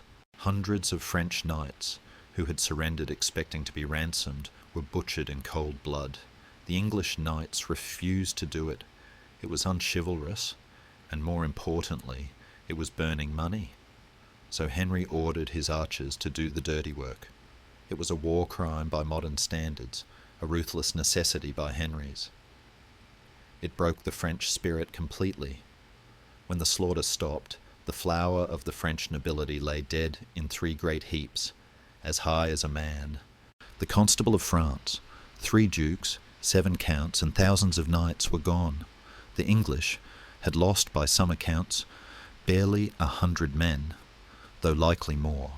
Henry summoned the French herald, Montjoy, and asked the name of the nearest castle. Agincourt, the herald replied. Then let this be called the Battle of Agincourt, Henry said. The victory made Henry V the master of Europe. He returned to London to a welcome that rivaled a Roman triumph. But he didn't rest. He returned to France, grinding down resistance, capturing city after city, until the French court, broken and divided, sued for peace. The Treaty of Troyes in 1420 was the zenith of the Plantagenet achievement. It declared that Henry V was the heir to the French throne. To seal the deal, he married the French princess, Catherine of Valois. It seemed the dream of Edward III was finally real, a dual monarchy, England and France united under one crown. But the wheel of fortune turns famously fast for this family. In 1421, Catherine gave birth to a son, Henry. The dynasty seemed secure, but in 1422, while campaigning in France, the scourge of God began to feel tired. The dysentery that had stalked his army at Harfleur finally caught up with the king. He was taken to the castle of Vincennes near Paris. As he lay dying, he was only 35 years old. He gave strict instructions for the care of his infant son. He claimed he had intended to rebuild the walls of Jerusalem, and then the man who had conquered the world simply faded away. The silence that followed Henry VI's death was profound. He left behind a kingdom that was victorious but exhausted, and an heir who was 9 months old. Henry VI. The name hangs in the air like a sigh. He is the tragedy of the dynasty. He was the only king to be crowned King of England and King of France in Paris at age 10, but he was never meant for the throne.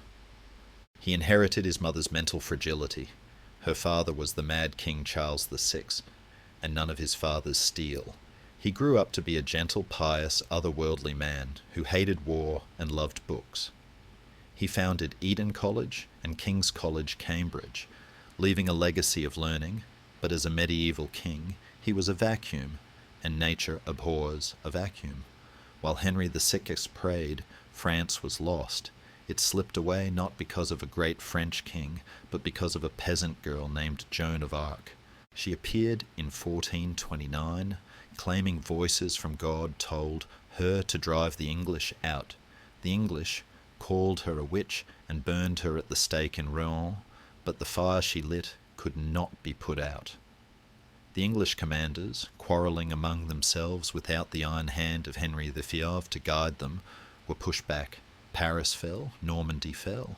Finally, in 1453, at the Battle of Castillon, the last English army was destroyed. The 100 Years' War was over. England had lost everything except Calais. The shock of this defeat broke Henry VI. In 1453 he fell into a catatonic stupor.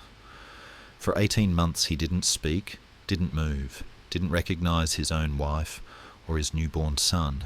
He was a living statue. And in the corridors of Westminster the wolves began to circle.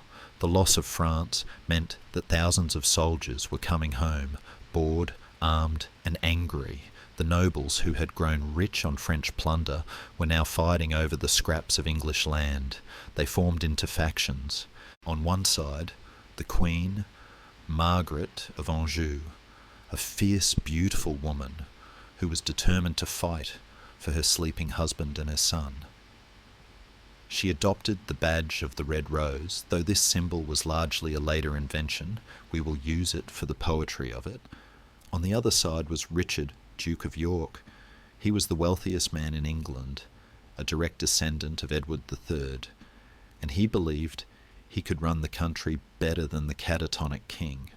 His badge was the White Rose. The stage was set for the final act. The Plantagenets had conquered Wales, Scotland and France. They had built abbeys and castles, written laws and poems. But now, with the king asleep and the treasury empty, they turned their swords on each other. The Cousins' War, the Wars of the Roses, was about to begin. The sky is turning the colour of a bruise. The long summer of the Plantagenets is over. The winter of the roses is here.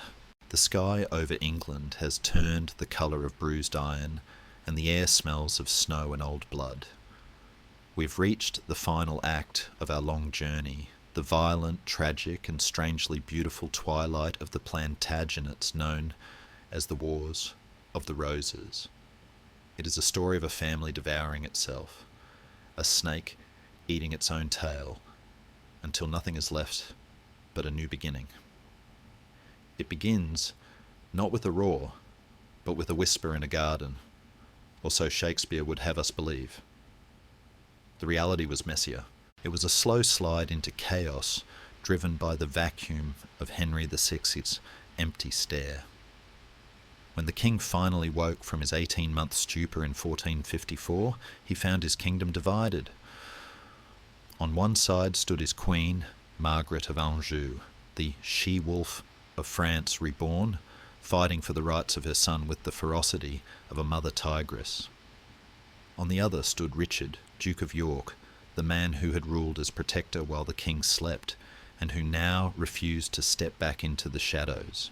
The emblem of York was a white rose. The emblem of Lancaster, adopted later to contrast it, was a red rose. But on the battlefield, men fought not for flowers, but for the badge of their lord, a ragged staff, a white boar, a sun in splendour. The first blood was spilled at St Albans in 1455, a messy street fight that ended with the king wounded in the neck and captured. It was a shock, but it was only the overture. The real horror came in 1460. The Duke of York, finally claiming the throne for himself, was cut off at the Battle of Wakefield. He was killed, and his head was stuck on the walls of York, crowned with a paper crown in cruel mockery. But killing the father only unleashed the son. Edward of York, Richard's heir, was 18 years old, 6'4", and possessed of a terrifying charisma. He was a giant, a warrior, and a man who believed he was chosen by God. In February 1461, before the Battle of Mortimer's Cross, he saw a parhelion, 3 suns appearing in the sky. He told his men it was a sign of the Trinity blessing their cause.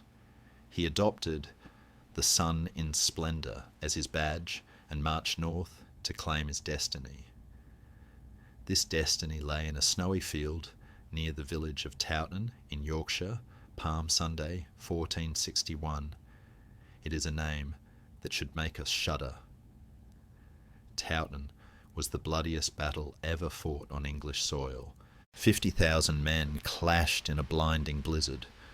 The wind, howling from the south, blew the snow into the faces of the Lancastrians, blinding them. The Yorkist archers fired their arrows with the wind, the shafts flying farther than usual, falling out of the white sky like invisible death. When the Lancastrians tried to return fire, their arrows fell short, sticking harmlessly in the ground. The Yorkists then advanced, pulling the enemy's own arrows from the snow and shooting them back. The fighting went on for 10 hours. The River Cock ran red with blood for days. By the end, the Lancastrian army was annihilated, and Edward IV was King of England. Henry VI and Margaret fled into exile. The son of York had risen. Edward IV should have been the start of a glorious new golden age. He was handsome, affable, and a brilliant general. But the Plantagenet flaw, the heart, struck again. He fell in love, not with a foreign princess to seal a treaty, but with Elizabeth Woodville, a commoner, a widow, and a woman of the minor gentry. He married her in secret. When he revealed it to his court, the shock was seismic. The Earl of Warwick, known as the Kingmaker, the man who had put Edward on the throne, was humiliated. Warwick wanted a French alliance. Edward gave him a love match with a family of social climbers. The Woodvilles flooded the court, taking titles and husbands, alienating the old nobility. The Kingmaker turned traitor. He switched sides, allied with his old enemy Margaret of Anjou, and briefly restored the poor, confused Henry VI to the throne in 1470. But Edward IV was a survivor. He returned from exile, reclaimed his crown at the Battle of Barnet, where Warwick was killed in the fog, and then finished the job at Tewkesbury, where Margaret's son, the Lancastrian Prince of Wales, was killed. The old king, Henry VI, died in the Tower of London the night Edward returned. Of pure melancholy, the official report said, though everyone knew he had been bludgeoned to death while he prayed. The red rose was dead. The white rose ruled supreme. For a decade there was peace. Edward IV grew fat, lazy, and fond of mistresses. But the realm was quiet. Yet the rot was waiting. When Edward died suddenly in 1483, worn out by good living at the age of 40, he left a 12-year-old son, Edward VI. The boy was in the care of his Woodville uncles, but the boy's other uncle, Richard, Duke of Gloucester, was watching. Richard is the dark enigma of the dynasty. Shakespeare painted him as a hunchbacked monster, Richard the Crookback, who was born with teeth and determined to prove a villain. The truth, confirmed by the discovery of his skeleton under a car park in Leicester in 2012, is that he did have scoliosis, a curvature of the spine, but he was a capable soldier and a loyal brother to Edward IV. Why did he turn? Historians still debate whether he was driven by naked ambition or a genuine fear that the Woodville family would destroy him if they came to power. Whatever the motive, he struck. He intercepted the young king, arrested the Woodvilles, and placed the boy and his younger brother in the Tower of London. Then the boys disappeared. The Princes in the Tower is the greatest cold case in history. Were they murdered by Richard? By the Duke of Buckingham? Did they die of illness? We will never know. But Richard had them declared illegitimate and took the crown as Richard III. His reign was short, frantic, and doomed. The disappearance of the princes turned the stomach of the nation. Rebellion sparked. And from across the sea, a new challenger emerged, Henry Tudor. He was a distant relation, with a flimsy claim to the throne through his mother, Margaret Beaufort, and the illegitimate line of John of Gaunt, but he was the only hope the Lancastrians had left. He landed in Wales in 1485, gathering support as he marched. The two armies met at Bosworth Field. Richard III fought with a desperate, manic courage. Seeing Henry Tudor in the distance, Richard decided to end it with a single charge. He spurred his white courser and thundered across the field, smashing through Henry's bodyguard. He killed Henry's standard-bearer and was within a sword's length of the pretender when the betrayal happened. The Stanley family, powerful barons who had been watching from the sidelines, waiting to see who would win, threw their men into the fight on Henry's side. Richard was surrounded. His horse was killed under him. He fought on foot in the mud, refusing to flee, shouting, "Treason! Treason!" until he was hacked down. The last Plantagenet king died as a soldier. His crown was found, legend says, under a hawthorn bush. It was placed on the head of Henry Tudor. The Wars of the Roses were over. The Plantagenet sun had set, and the Tudor rose, a combination of red and white, was ready to bloom. The long, stormy, magnificent story of the Plantagenets was finished. The noise of the battle fades now, drifting away like smoke on the wind. The shouting of men, the clash of steel, the thunder of hooves, it all dissolves into the quiet hum of history.